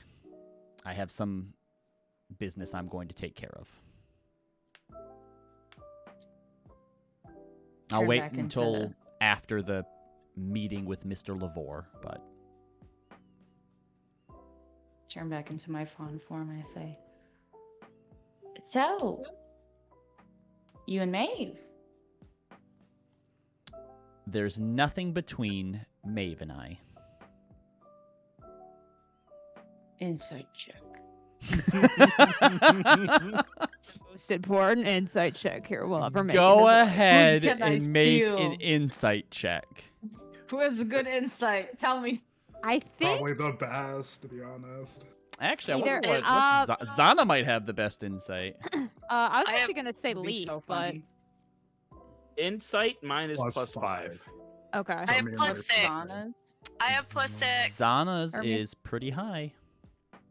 Can you steal Zana's to insight Zana? Because that's Fuck it, I'm gonna do hilarious. it. I'm just gonna see my own face looking back at me.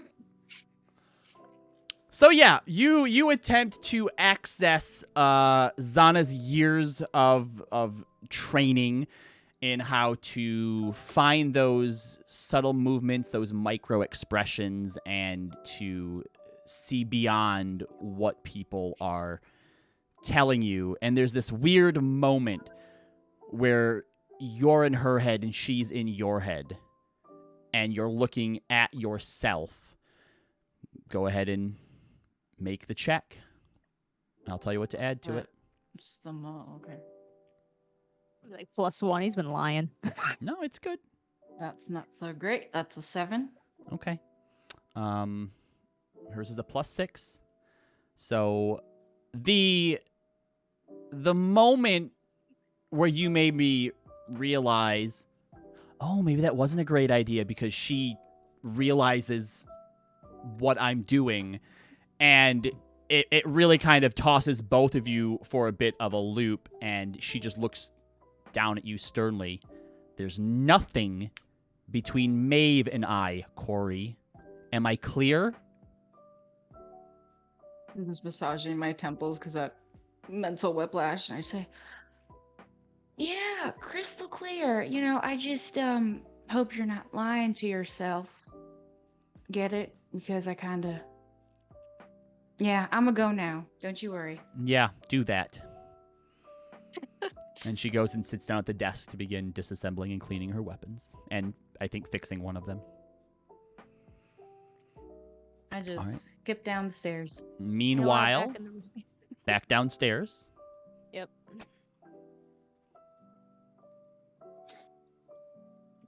Second chances. Was there anything else that you'd like to discuss or do for the night before heading to your rooms and waiting to be summoned? Don't think so. Well, oh, leaf. I don't know. Isn't there? There's gotta be something we can do, guys. Go ahead. Maybe there is.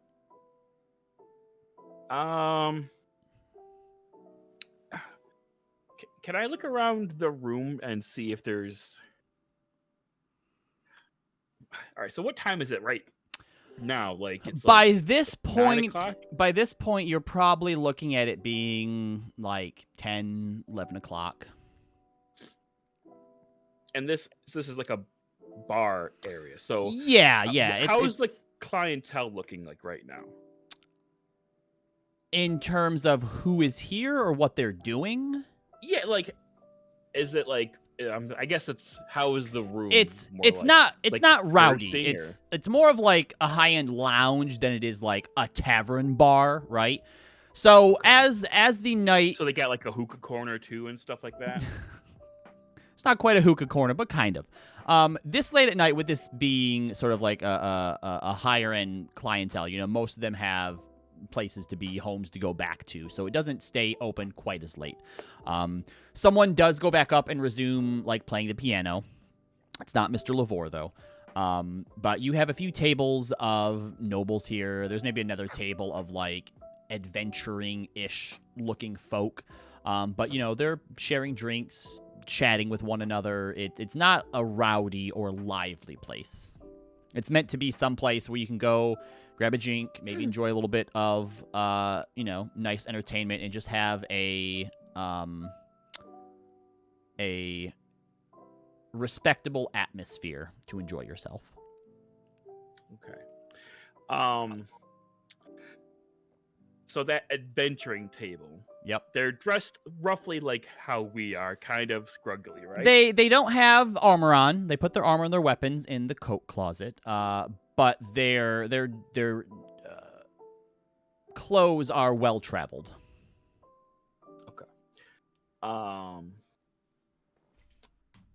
Using my observant feat, I would like to read their lips to see what they're talking about.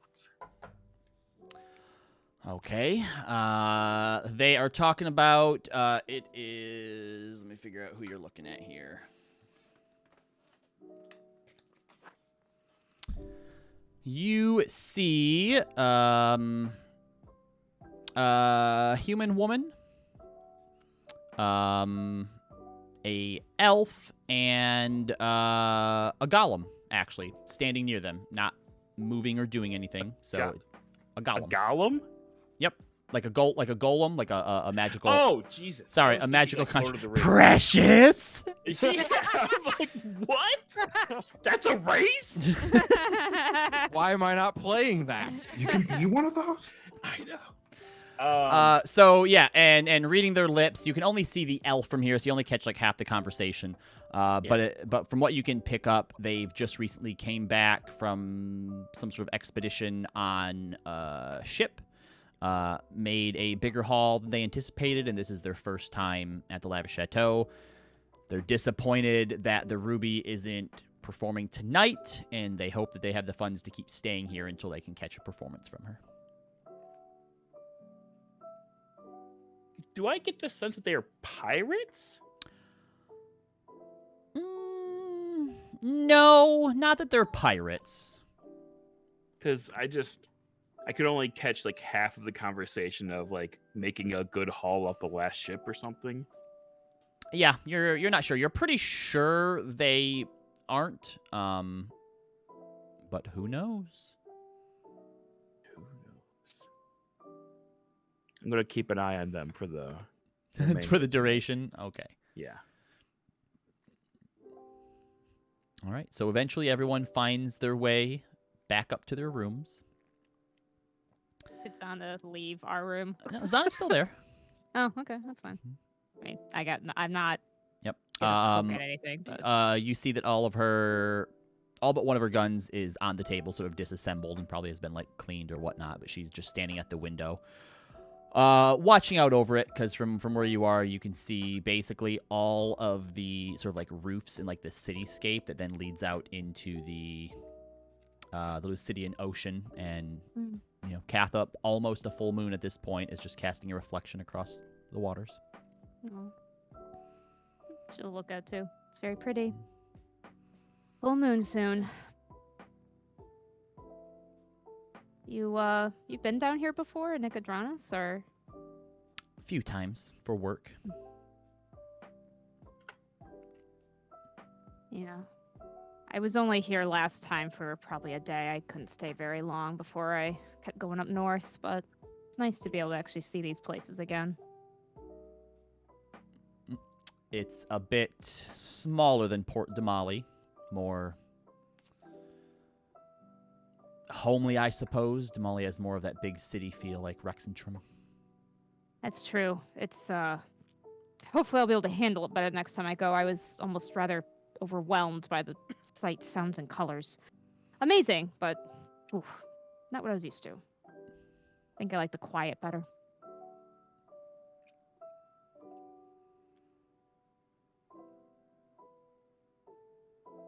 Everything with Corey okay?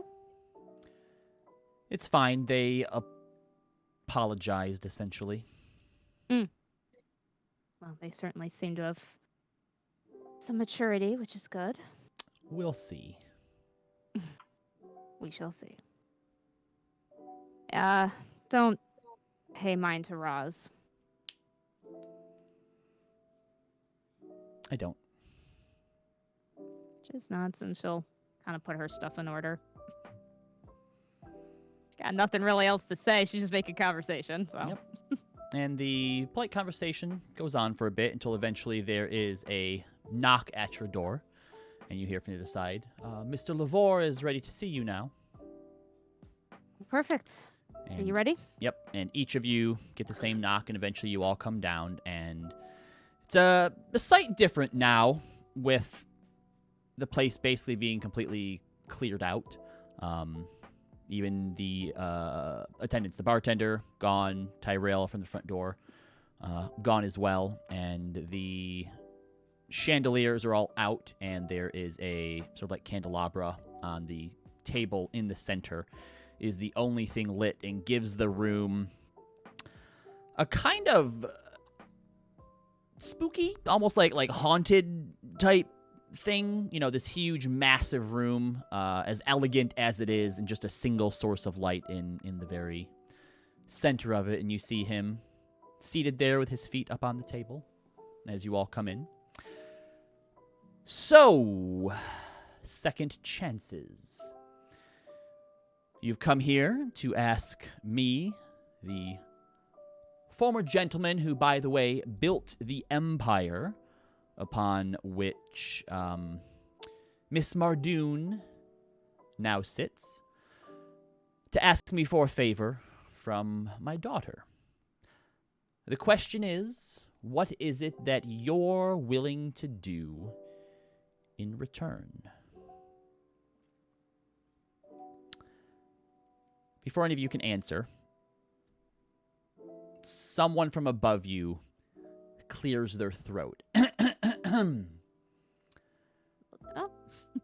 After warning you, you did not just come down here and try to make a deal where you hand out your daughter's goodwill. And your eyes are all drawn to the top of the stairs. Difficult to see in the light, but not for those of you who have dark vision, but for the rest of you, a bit shaded. But you see a tiefling. Soft, inviting golden eyes, ruby red skin, dark red hair, from which her illustrious title is derived. Her horns curl like a ram's, then split off into 2 points on each side and seem to be dipped in gold. She has a tiara that places a single white gem on her forehead. Graceful, alluring, with a charming and delightful nature about her. She's wearing an elegant but also kind of complex nightgown with white floral patterns around the bust. It trails ever slightly on the stairs behind her as she comes down, and this is the Ruby of the Sea. My apologies. I am Marion Lavore. I see that you've had a bit of a talk with Mr. Lavore earlier. You're looking for healing of some sort? That's correct. I'll And- motion to... I mentioned before that as a water genasi, he always seems to have a bit of a layer of moisture. Now it looks like he's actually sweating a bit. Yeah. My Ruby, I thought that you were in bed already. I was, but I told Blue to let me know when you had your little meeting so the things that we talked about you would take to heart. And you also see coming down behind her now thick footsteps, doom, doom, on the stairs. You see a massive dual-horned minotaur with thick fur, mostly brown, lighter, dark brown hair or horns like that of a Cape buffalo. He wears his hair and a goatee in braids, has a septum piercing, and is wearing a fine blue silken shirt. And he sort of stands there in the background behind them. Well, look, they're heroes. You're heroes, right? That's what you would call yourself. You said you do good wherever you go. So I thought that since they want something, we could offer them a chance to do good. Mm-hmm. So, go ahead then. Offer them the chance, but know, and she looks to all of you, that if you need my jester's help, I will send a message to her in the morning. She's currently out at sea, but she has ways of getting home should the need be urgent. Well, it is urgent, though perhaps we should just put a zone of truth on me now so that before we do this, because you're unlikely to believe a word that comes out of my mouth otherwise. Well, we don't have magic. Good news, Well, I do. How would we know that you're actually telling the truth in your zone of truth? That is actually a spell that my daughter has as well. Give me a Good moment. point. Let me just go send her a message. We'll see what happens. Blood, could you fetch the sending stone for me, please? And he just kind of nods and snorts a bit and heads back upstairs. And Mr. LaVour Blue? says, But you're blue?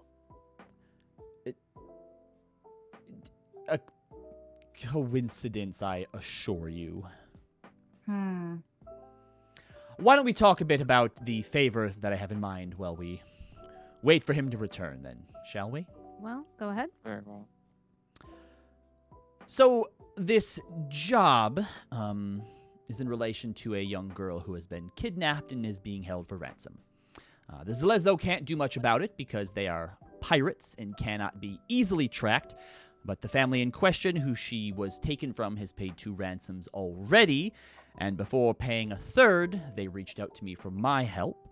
Obviously, this is a very high-stakes job, but I don't think that you would have been sent to me by who you were if you didn't have some skill. But if you can save this child, then I'm sure my daughter will help you. The Ruby of the Sea goes, I'm sure that our daughter will help you regardless. But this isn't the type of job that he normally tries to swindle people into taking for him. And he kind of puts his hand on his chest a bit like, "Whoa. Since coming down here from the Empire, I have tried to shoot as straight a shot as I can, as I promised you. Yes, Yeah, but he did. sometimes arrows ricochet. That's probably fair." All right. Well, I mean, to be clear, we'd probably help this person whether she healed me or not. Ah, there. You see? Heroes. Exactly what we need. The family in question is in the merchant business, the Calitens. They're a family of gnomes, and their daughter, Melissa Sara, 9, 10, 8 years old. I'm not sure. I'd have to check. But she was taken from the market a month ago. The pirates have sent a meeting location, but they are expecting only a small, unarmed ship that can be sent with no guards, hence why the Zalezo cannot help here. And since you look innocuous enough that I think they'd let you get close. It's likely that they're going to take the money as they have in the past and demand more, so having a plan of some sort that, of course, doesn't get the child hurt would probably be beneficial, yes? right. That would be ideal, yes. I will point out, if we're going to rescue the life of someone important, her healing me would make that easier. Indeed. Marion You give him a slaps him. smile. Ouch. Yes. Okay. Blood comes back down and hands a stone to Marion, and she takes Corey's it. got a question. Oh, yes. So you said pirates, right? Hmm. Is it like any old pirate crew? Is this like some criminal Well, ring of most pirates are criminals. Well, yeah, but are they organized?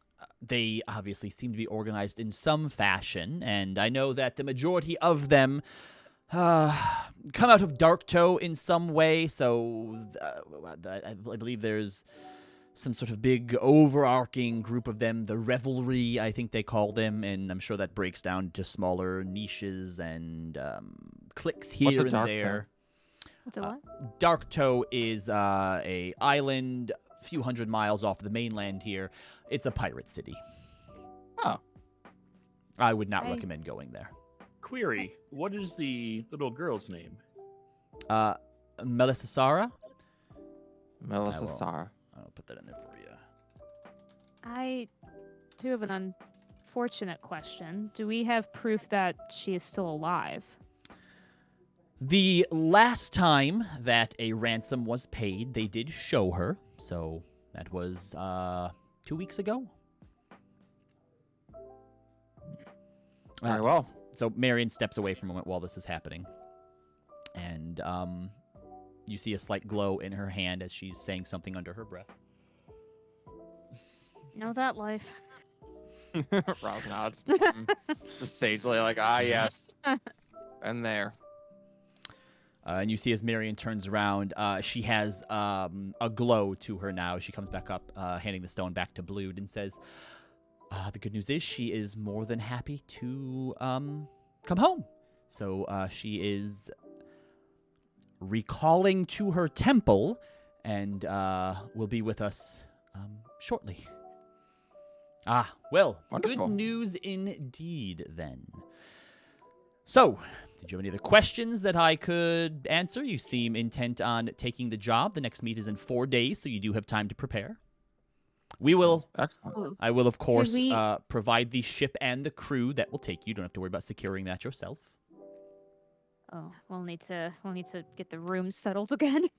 Yeah, let me Yeah, stay for a couple yeah, more days. actually- Marion goes, "Oh, don't worry about that. In fact, I will see that your charge for the night is reimbursed to you, and for as long as you need to be here, if you don't mind bunking up as you have, you That's- consider yourself our guests for the foreseeable future." I will take Thank that you. 240 back. Don't worry about giving us the gold. Please distribute it amongst all of your employees for a hard work's done. Are you sure? No, no. They have been wonderful helps tonight, and with the ever-increasing amount of drinks, they were wonderful. They deserve it. I will. You be didn't drink anything. I will be sure that 240 gold is distributed evenly amongst them. Thank you for your That's fine. generosity. We No don't- managers. Fucked up. I kind of look to, Roz and I say, could we talk first as a group before we say anything? Sure. Great. By all means, if you need some privacy, I will Please. head upstairs and just Blood will be up there. Just go ahead and let him know when you're ready. Thank you. Of course. And Mr. Lavore stands up and takes the ruby by the hand and leads her back upstairs. And you hear gentle chiding from her to him as they ascend. Something wrong? What's Clark? up? What's up?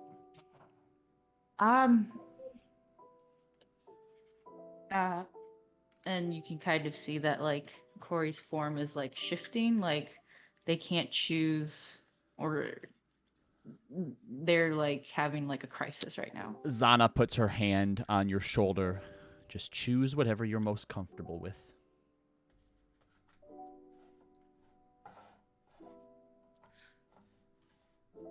I think I would turn into Kieran then.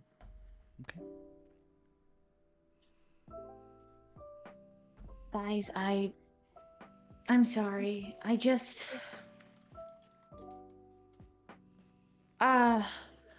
I don't want to take this. No, I don't know.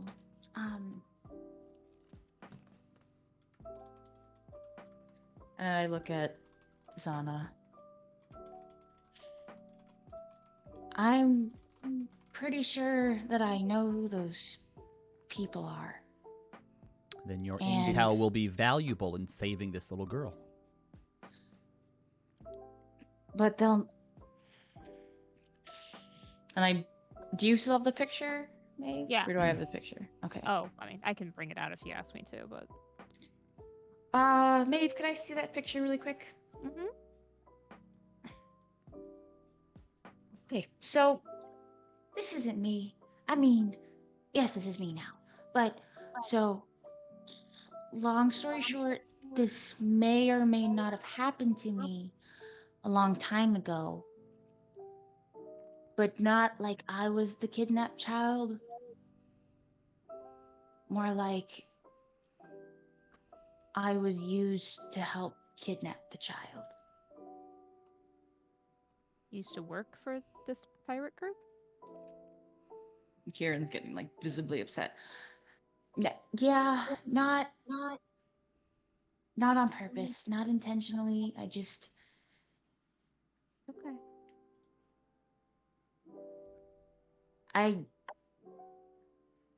My whole childhood, I just knew a dark room, and I was working for these people, and this, and I touched the picture. Kieran was my first assignment.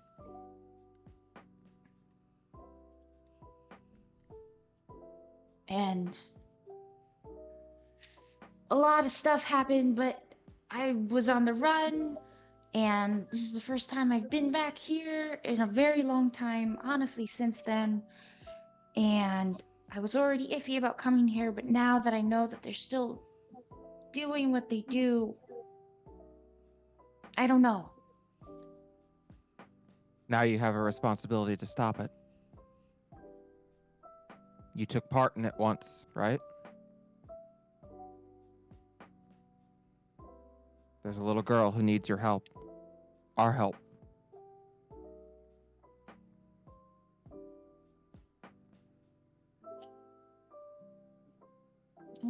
I know. It's just, I'm terrified. That's fair. Fine. That's reasonable. I'm worried for the little girl. I'm worried if we're gonna get to her in time or if we're gonna be able to get her back safely. We don't have the strongest track record. Roz, Fair not point. helping. But, hey, we're right here. We're going to be here with you the whole time.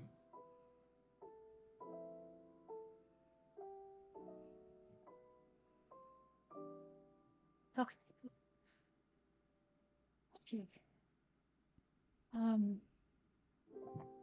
Turn back into the fun. All right. Okay. Yeah. I just wanted to tell y'all before I started acting funny. Thank you. Yeah, thank you. Can I ask you a question about their operation real quick? Sure. What do they do with these kids? Is it just scheming for getting as much money dry from the families, or is there something more to it?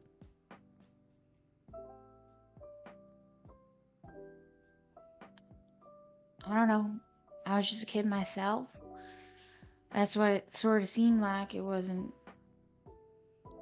I would just go in and kind of be a decoy so that they could take someone and then just blackmail the family.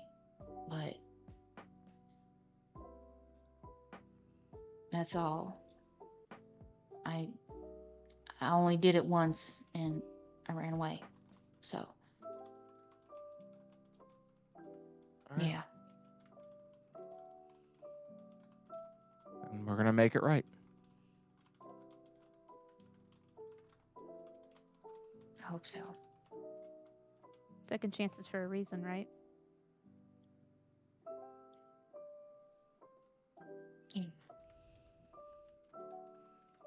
Blood looks over the edge. Are you ready? We're good. Yep. See him walk back and disappears for a minute.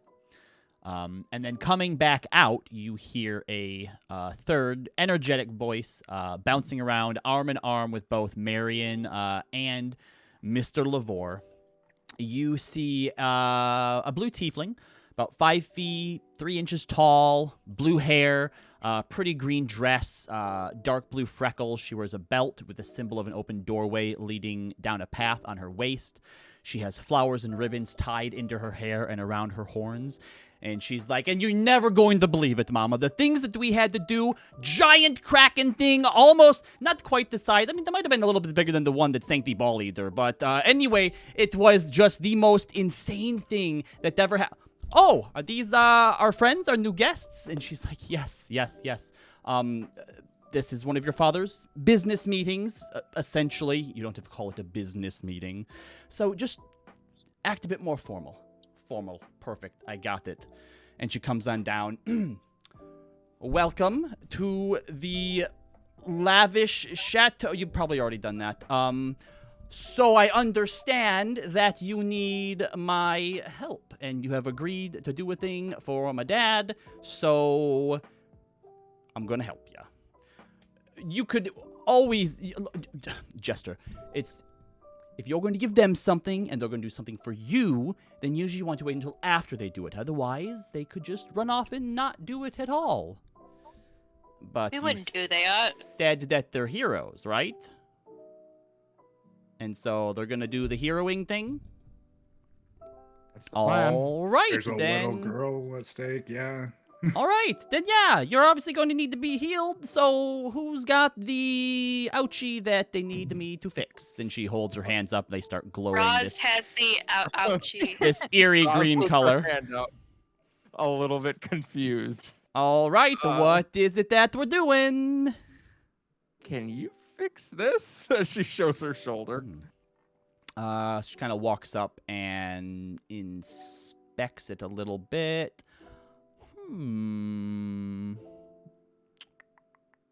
Let's see. Okay, well, I mean, like, you're not hurt, right? This looks like it's a pretty old wound that is kind of a little past the normal sort of healing stuff. Yeah, I can't grip my sword with my left hand anymore. All right, yeah, no, I don't think that I have a spell that can reverse a wound as old as that on me right now, but if you give me a second to go talk to the Traveler, I'm sure he can probably whip something up for me. The who? All right, just give me a minute, I'll be right back. And she just kind of like walks over to the corner. Roz looks at the rest of the group like, there's that like, am I gonna I let don't this know. person cast magic on me? Do I It know must what be the Traveler is? It must be a deity of some kind. You do not. Oh, okay. I wasn't sure. So She she gives seems to 2 be thumbs up. having a conversation with herself, and you look over to Marion. Don't worry, she does this sort of thing all the time. Hey, I Yes, do Maria that showed me a too. ton, but okay. And Hey, she I do it too, and I mean- I'm cool.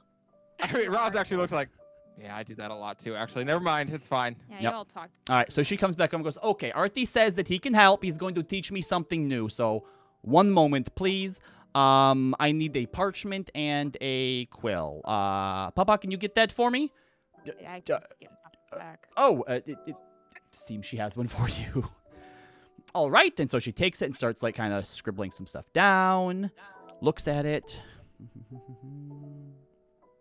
All right, give me 1 second. And she puts the paper down on the ground and kind of runs over to the bar for a moment. See her kind of mingling through some stuff. All right, almost ready. And then she goes running upstairs, and everyone's just kind of sitting around staring oddly. Did anyone want to take a look at the paper while you're waiting? I will. Yeah. What's All right. on it? So on the parchment, it mentions a prayer wheel and some holy water. You also see a small little dick has been drawn on it and some other illegible words and instructions. Oh. We've Huh. got someone more unhinged than our group. This is amazing. I can already hear my father reprimand people for doing such things in the church. Roz nods to you. Actually, I can too. Wait, can I draw on it? Sure. What do you want to draw on? I'm gonna put a hat on the dick. Okay, fair enough. It's a top hat. A few minutes later, she comes back out on the stairs. All right, everything is ready. Come on up to my room. Very well. Let's go. Okay. Everybody We or all just go up? Roz? Mary and Mr. Lavore kind of step aside. go on and good luck. Does she need the What? paper? Yeah, we'll bring the paper with just in case. I don't know.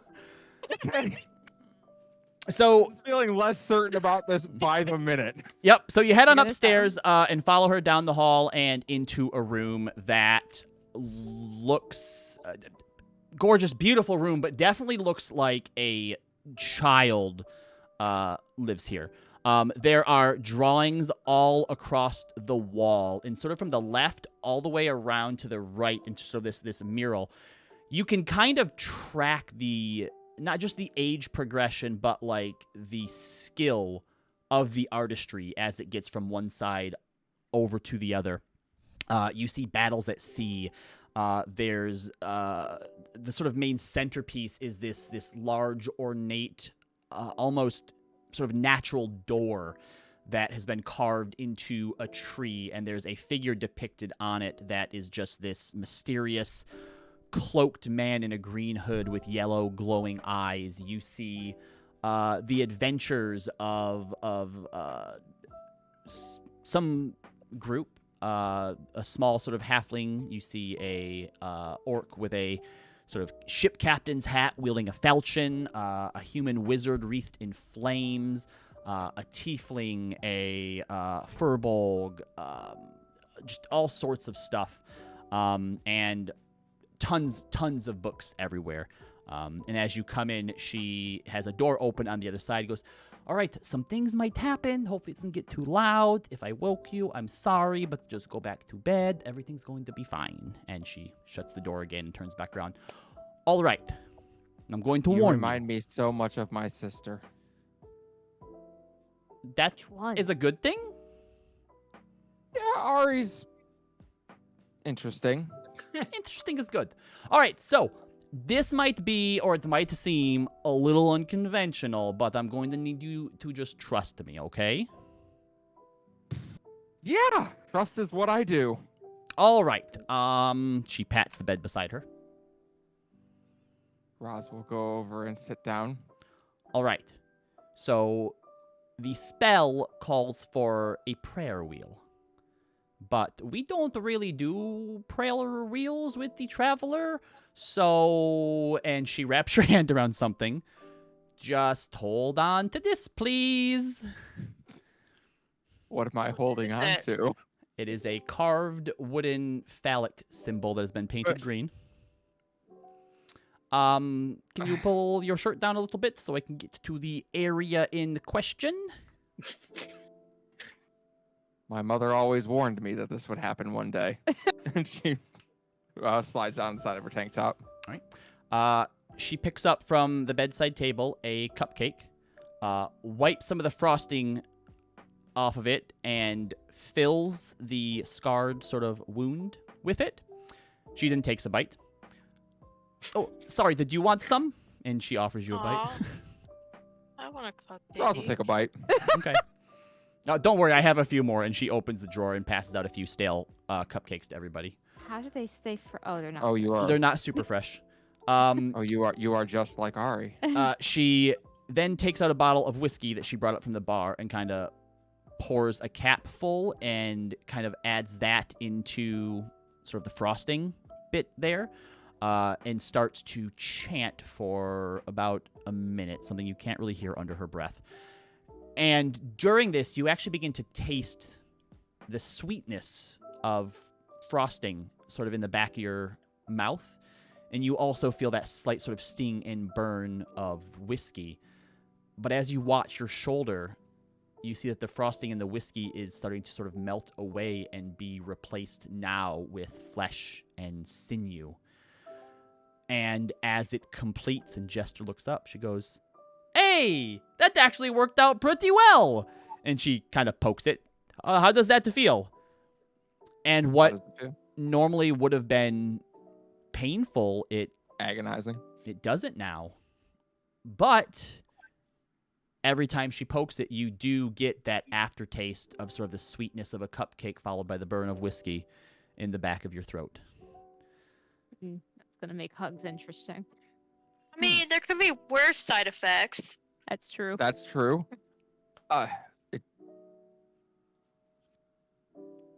Can we test it? Rosalind, you gain a Yeah. +1 bonus to your strength modifier. Sorry, to your strength score, not the modifier, to the score. Not the modifier. Technically, really if that makes it even, Well, I mean, it that would puts be me to from your 17 modifier to as 18, well. so that's good news. All right. Oops, I did not want to roll that. Yeah, Roz, hold up. I'm just gonna change this real quick. How do I add a bonus? We go like this, and then we go Go to your. abilities, and then we add a +1 bonus. I think. Other modifier to strength, +1. And then we go that way. View character sheet. Yeah. All right. So Roz kind of is staring in disbelief. There was definitely a part of her that did not think that was going to work. Oh, I can take Mainly that after from you she held now. the dick. Yeah, in her hand. she takes the dick away from you and opens up a drawer and tosses it in. Oh, you left your paper downstairs. Oh, thank you. I don't really need dick hat. Need that anymore. Here, do you want to keep it as like a souvenir or something? Sure, why not? Give it to her. Yeah, I'm not putting it in the inventory. Well, I guess I'd have to go down and get my sword to practice with it, but see if it worked. But Oh, you feels- confused mine. what? I summoned my sword. All right. Well, not in here. Let's go back down into like the main room or something. There's way more room down there. Agreed. Fair enough.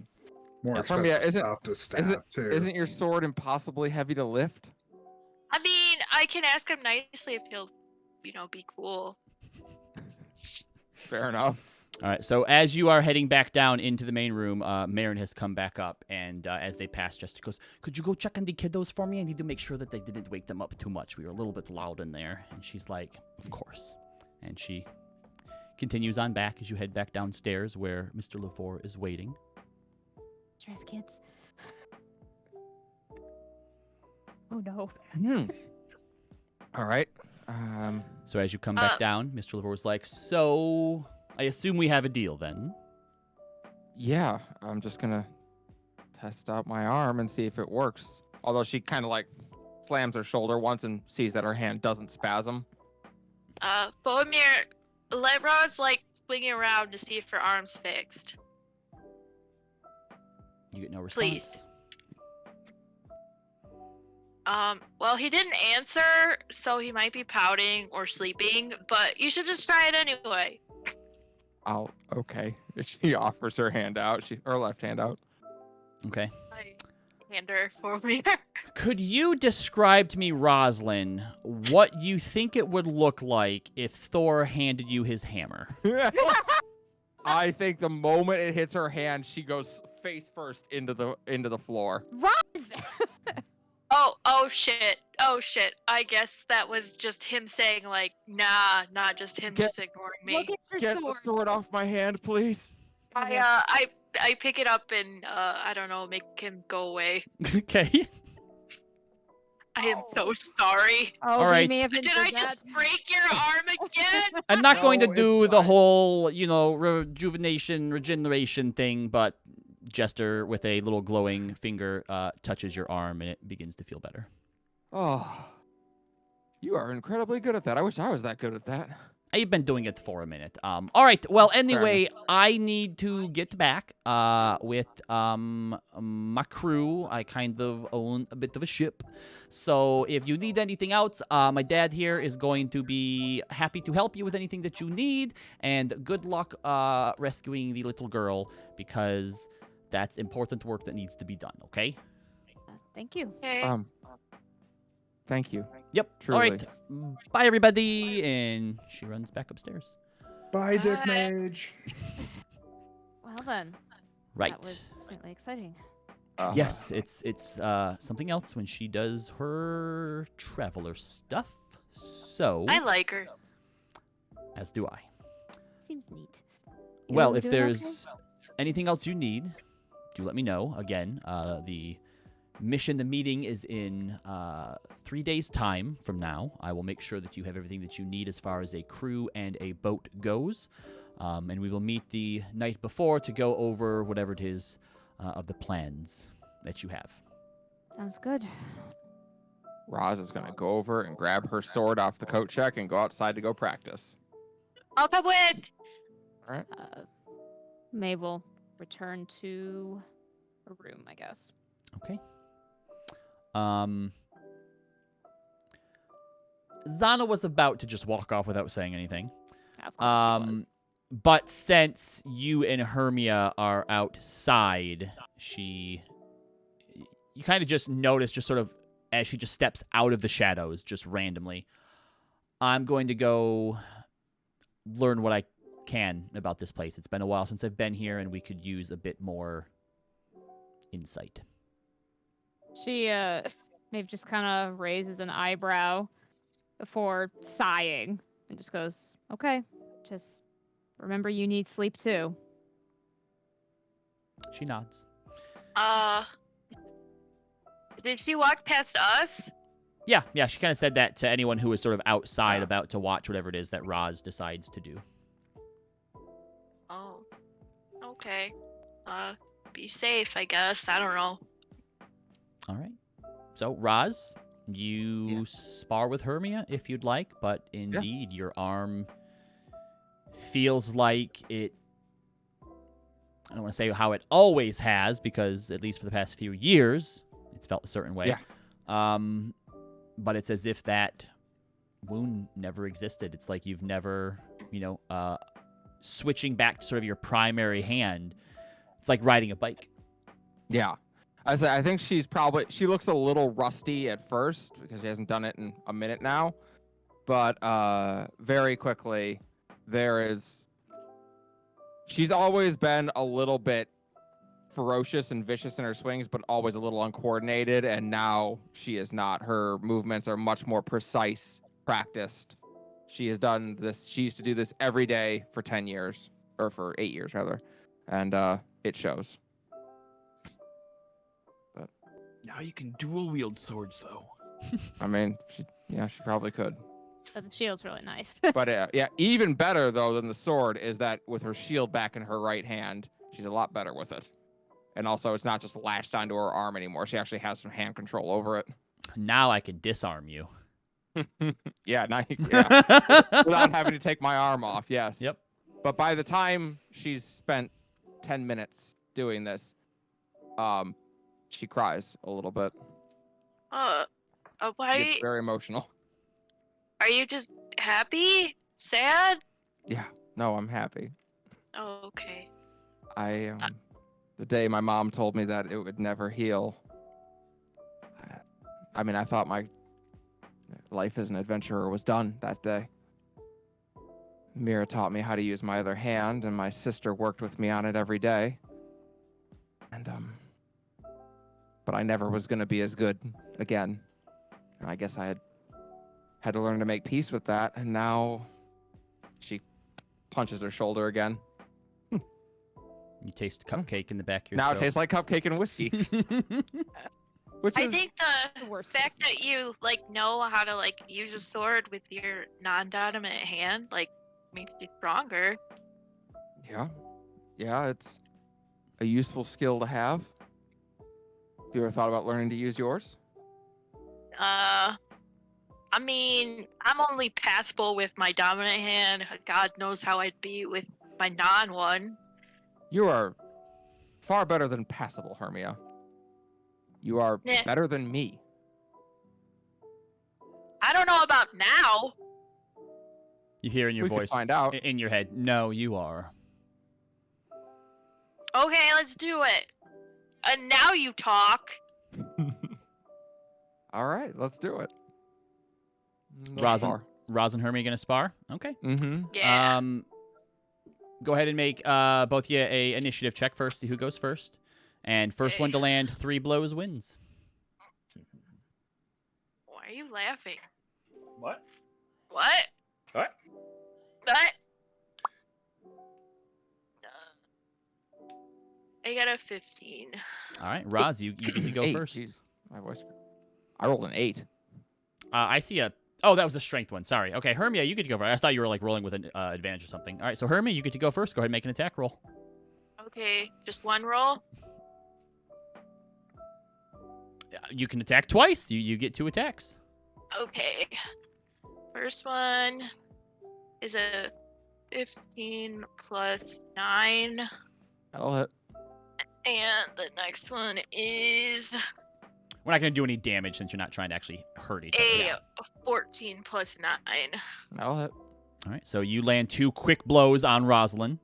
Ugh. All right. Again, this is more just like when you break through the defense, you just do like a little tap, like gotcha, scored a point. Yeah. So exactly. Rosalind, go ahead and make your two attacks at disadvantage. Oh, yeah. Oh yeah, she says. My magic cloak. 15. Miss. All right. And 18. That'll hit. All right. So the first one you managed to miss, going to attack where she should be, and then realizing that motherfucking cloak, and you're able to hit her the second time. Go ahead with your 2 attacks, Hermia. Okay. That's a 15 plus 9 again. That hits. And landing And a your 12 plus 9. Yeah. So landing That your was- third hit, you get to 3 first, and in your head you hear your sword. Told you. Why did you let Roz fall on the ground like that earlier? Because she's not worthy to wield me. I just wanted to know if her arm was fixed. Looks like it is. He was just being a butthead earlier, Roz. A window opens. Hey, keep it quiet out there. People are sleeping. Oh, sorry. I mean, Roz- sorry. Roz nudges Hermia. Told you. Don't sell yourself short. All right, so eventually everyone makes their way back to their rooms. Cora, did you go into Nathan's house room, or did you go with Leaf and Leo?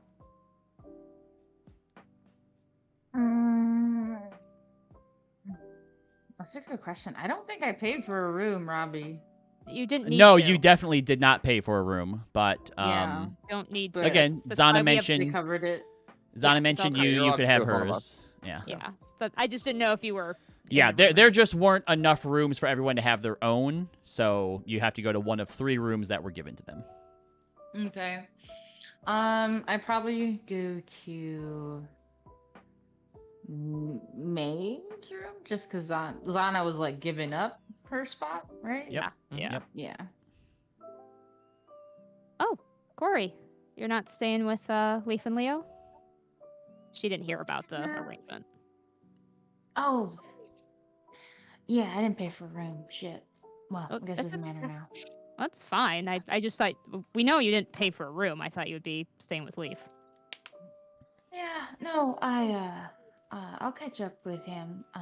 Zana just said I could take this, and I didn't want to be honest with you, I didn't want to have to sleep next to Leo. You know. That's fair, and of course she did. Yeah, Well, because of course like Leaf is usually chill and he'll sit in the corner, but like if it's just one bed in there, I'm gonna have to lie next to him. Which like I'm not saying anything against him. I'm pretty sure to other people his age, he's very attractive, but like I'm Corey. still 16, so. Good to know. Corey, it's Oh fine. shit! Yeah, I'm 16. I think. Okay. Nothing wrong with that. That's fine. And honestly, knowing how Zana is, this bed's probably going to be empty for the next several days that we're here. Yeah. Cool. Cool. You okay? Mm. No? Mm. What are you thinking about? Running away again. Not because of y'all, but this wasn't how I wanted our reunion to go, and yeah. What were you imagining? Just like a fun hangout, getting drinks, catching up, shooting the shit, fighting off some monster, not refacing, childhood trauma. That So, happens more often with this group than I think any of us were expecting, if that helps. yeah. Well, I guess it's better that you are facing this with us than by yourself. Yeah. Yeah.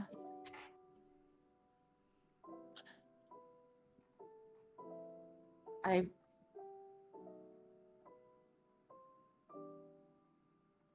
I just don't know what they'll do if they know it's me.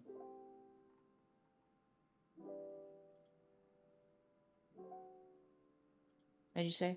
What do you mean? What are you afraid they'll do?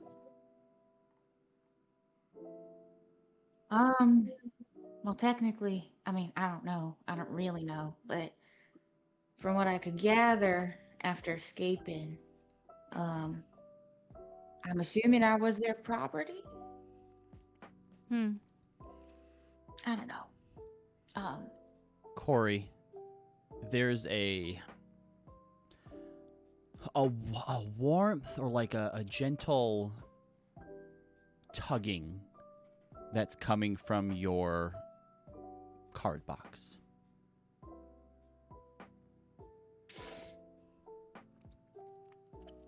Oh. Something wrong? No, actually, I gotta change, but I'm gonna step into my little studio. Okay. I'll be well, right back. well, Corey, before you go, if the worst thing they're going to do is demand you return or your death, well, we're gonna get them first.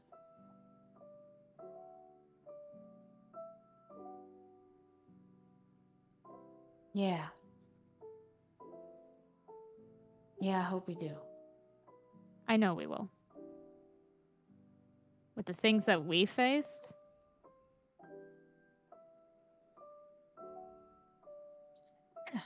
Alright, we've survived what?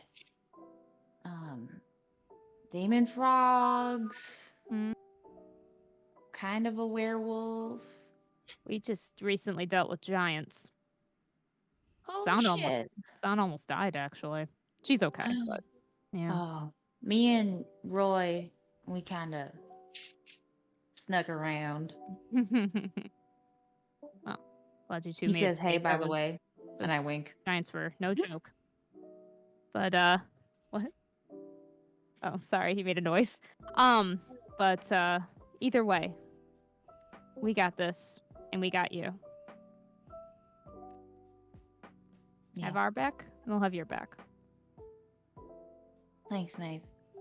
Of course. I'll I'm gonna go powder my nose. And I go into my card box. Am I smelly or something? What happened? In front of Maeve, then. Is it Yeah. run? All right. So yeah, you watch Oh. as Kira or as Corey just kind of vanishes in a bit of a puff of smoke, and that smoke kind of goes into the card box and it just plops down onto the ground there. Inside, Corey, you see the familiar purple, handsome face of the lithe genie figure of Gil, who is sitting in a chair with his hand up, and there's another Gil giving him a manicure. And as you appear inside, he's like, go, get, go on, I'll finish later. And he stands up and comes over to you with his arms out. Corey. And kind of takes you into a hug. So, I Hey, see Gil. you have found your friends again. Mm-hmm. Are you all right? Yep, just dandy. How are you? Can sense something's a bit off. They're asking you to do something that you are afraid of. Yeah. I mean, they're not asking. The blue guy who's not named Blued is asking. Yeah, I don't know, Gil. I don't know. I mean, because before I left cause, he was saying that, oh, it's our goddess saying that it's time, that it's, something's in the works. And then of course, seeing them here today, and then on the same night, all of a sudden, oh yeah, those people are in town still doing what they do. Well, of So- course. Who would have stopped them? You ran away. And that's. I know how that sounded, but you were a child when that happened. You did not have the power that you have now. When that happened, you didn't have me. This is our chance to make it right. A second chance, if you will. Yeah.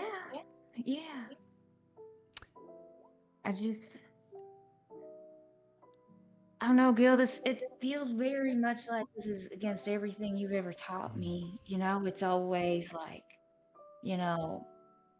stir up some trouble, make some cash, and then, get out of Dodge. And now it's like, just nope, go right into it. We're just going there head first. Well, the And I difference know- is it's normally just you and me.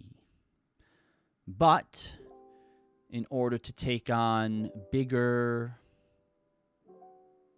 tasks, when there's a lot of heat, you need others to help diffuse that. Yes? So hopefully doing this will show them that they can trust you as much as you trust them. And perhaps the next time that, I don't know, the whereabouts of a white dragon presents itself, they can help you deal with that for us. After all, you do still owe me after bringing your little automaton friend back, remember? Yeah, I know, Gil. I haven't forgotten. All right, you've got this. You are more than some pesky group of pirates. I believe in you. Thanks, Gil. All right. Chin up now. Do you want a manicure? No, but You sure? He's actually pretty good. He can do little, like, animals and stuff on your nails, and he holds up one of his hands. You see there's, like, a little ladybug on one of them, and there's, like, a little goldfish on the other one. that's very chic, Gil. I give it to you. But no, I'm okay. I think I'm just gonna sleep on it. But would you ever wanna? Would you ever want to talk to them? To your friends? No. Corey. Those are mortals. I'm a genie with unlimited cosmic power and the ability to grant wishes. Mortals kill over that type of power, and we wouldn't want your little group to tear themselves apart trying to figure out which one of them wants me instead of you. So you need to keep that on the down low, or else we will have to go on the run again. And I know that you like this group, so let's try and stick around a little bit longer this time.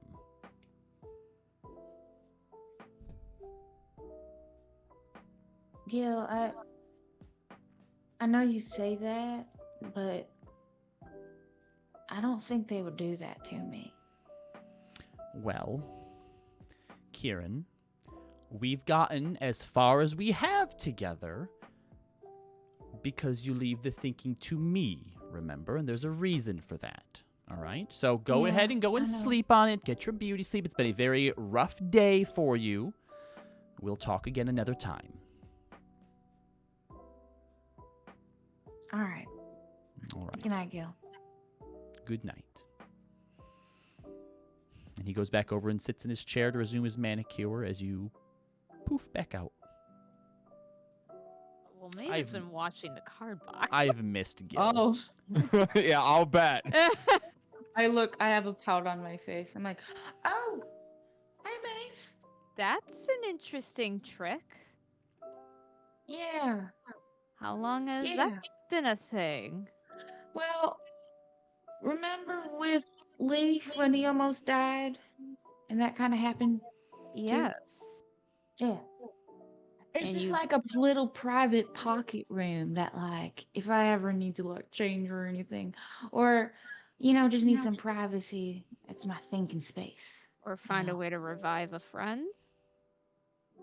Well, so it's kind of like a special room where it sometimes grants me wishes, but like I can't just do it forever. Um, oh my God. I shouldn't have said that.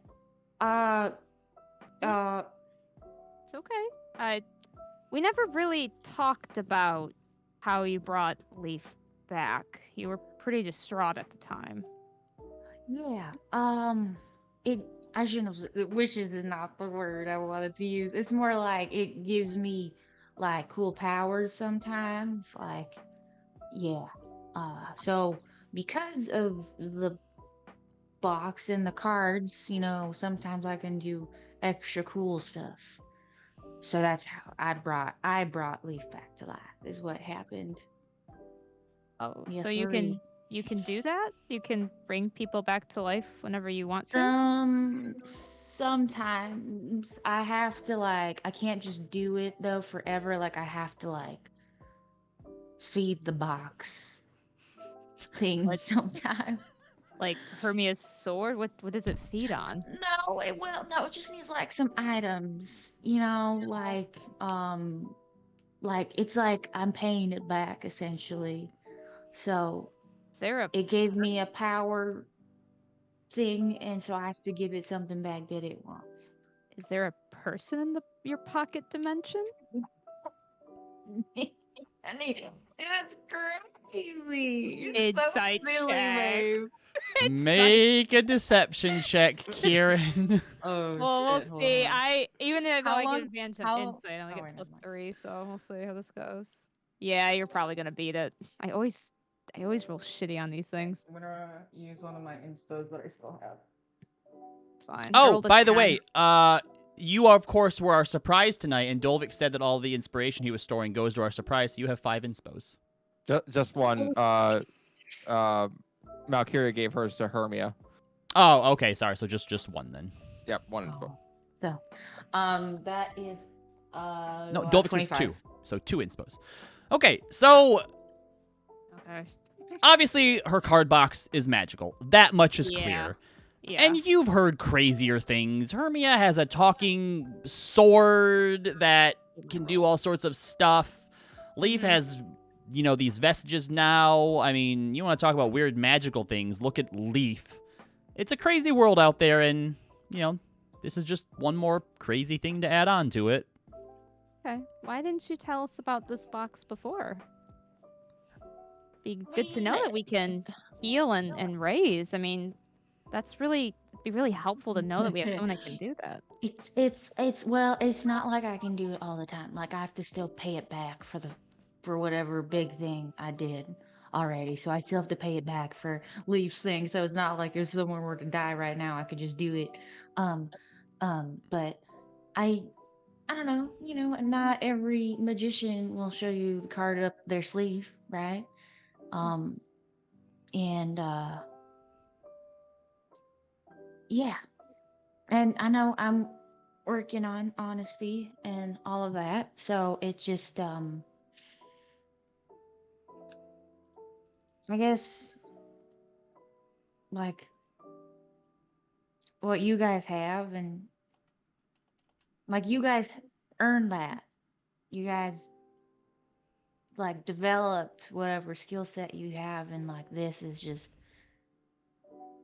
it all comes from this. So it's kind of embarrassing sometimes when I think about it. You obviously had to have found or been granted this box, and it's still your choice in how you use it. Yeah, I guess that's true. It's not so Yeah. different than the rest of us in that way. What do you have to give it? What funny you ask. So I need the claw of a white dragon. Mm. You need a claw of a white dragon. Yeah, it's no big deal. It's fine. I'm gonna That's- figure it out. That's a Yeah. big... a dragon. Mhm. A white dragon. Mhm. Yeah. That's that box sure wants some big things, huh? I mean, I was desperate. You know. That's fair. Are there smaller things it needs for your normal powers? No, um, those are okay. Most of the time, sometimes I just like bring it like, some gold or jewelry, like small things, but like for big stuff like that, I have to really cash out. Sounds like you have a So, dragon in there. nope, no, there's no one in there, just me and my cards. And an empty room that, what, speaks to Mhm. you? No, it's sort of like I can just feel it. I just meditate in there and I think, white dragon claw is what, yeah. Suspicious! Anyway, just say that. Don't be suspicious. Don't be suspicious. Come on, man. She doesn't know what it is. She doesn't know what the hell a genie is, so she wouldn't be able to guess that at all. But she is very like, there's something in there. Okay. Well, all right. Mr. Room that talks in your mind and desires treasure and claws of white dragon for, I suppose, to fill up the room with treasures and rare items. Yep, exactly right. So can we visit this room? Sounds like No. Hmm. Well, to be honest with you, I've never tried. It's always just been me in my room. I don't think it works that way. I think that like it's like attuned to me sort of the thing. So, yeah. Okay, well, if you ever want to try, I mean, Roz tried to lift Hermia's sword, and I mean, we saw how that went, but doesn't mean we can't try if you're ever interested. I'd love to see this. Sounds like a Yeah. museum. Yeah, it's Sounds like really a dragon hoard, really. And how did that happen? Yeah. I didn't hear what you said. I'm sorry. I was like, how's it going? Okay. Well, I appreciate what you've been willing to tell me, Corey. Yeah, of course. And I'm glad that you're back. Thanks. It's been a crazy day, but I am glad to be back too. And yeah. All right. How about we get some rest and then we'll figure out tomorrow. Sure. So, as the night progresses on and maybe Corey tries to prod a bit more about Kaylin, Whatever you want to know, I guess. eventually How big is it? finds sleep. We Like, have Okay. I was thinking like this, but like. is All there- right. yeah, I need everyone. I need everyone except for Roz to roll a d20, please. Why? Why everyone except me? Okay, you can roll too. Go ahead. Go ahead and roll as well. 18. 7. She rolled it on the die. Actually rolled high for once in my Okay. life. Hermia, Yeah. your sleep is restless. There are shadows, there's darkness everywhere. You find yourself in a forest that you can't seem to escape. There's hints of a home there, the Fey realm. Rivers that are flowing through the sky. mixtures of creatures that don't exist on the far plane. And as you are moving through the shadows, through this darkness, making your way towards a light in the distance that is constantly flickering out and changing, you feel your feet, your legs weighed down like you were trudging through water. But it's a sludge, it's dark, it's black. And you feel like something is stalking you. Every time you look over your shoulder, there's a glimpse of a figure that vanishes. But you can feel it getting closer and closer and closer. What do? Wait, a shadow is chasing me? That's all you can see of what's after you. You're not sure what it is. Do I have my sword with me? You try to summon Foamir, but it doesn't apparate. Oh shit, I don't have my sword. I mean, is it a dream? Like, I pinched myself. You pinch yourself. You feel the pain, but you don't wake up. Do I know I'm in a dream? It's maybe the only thing that makes sense right now. Okay, well, if it's a dream, then I turn around. All right. And you see a pair of glowing red eyes. And then two more above it. Two more below it. And then hundreds of red eyes begin to blink in. And these long, spindly arms. 2, 4, 8, 16, 32. They begin to envelop around you like a prison until they come in and are pushing right up against you, holding you in place. And you see this spider-type entity move out of the darkness and up towards you. I need you to let Rosalind know she can't protect any of you. And these legs come out of nowhere and begin to impale into your body. You do not get a long rest. You take... let me do the math here really quick. You take 30 points of damage as you are jolted awake out of your sleep. And that's where we are going to end tonight's session. Why am I being punished? I didn't even make dick joke.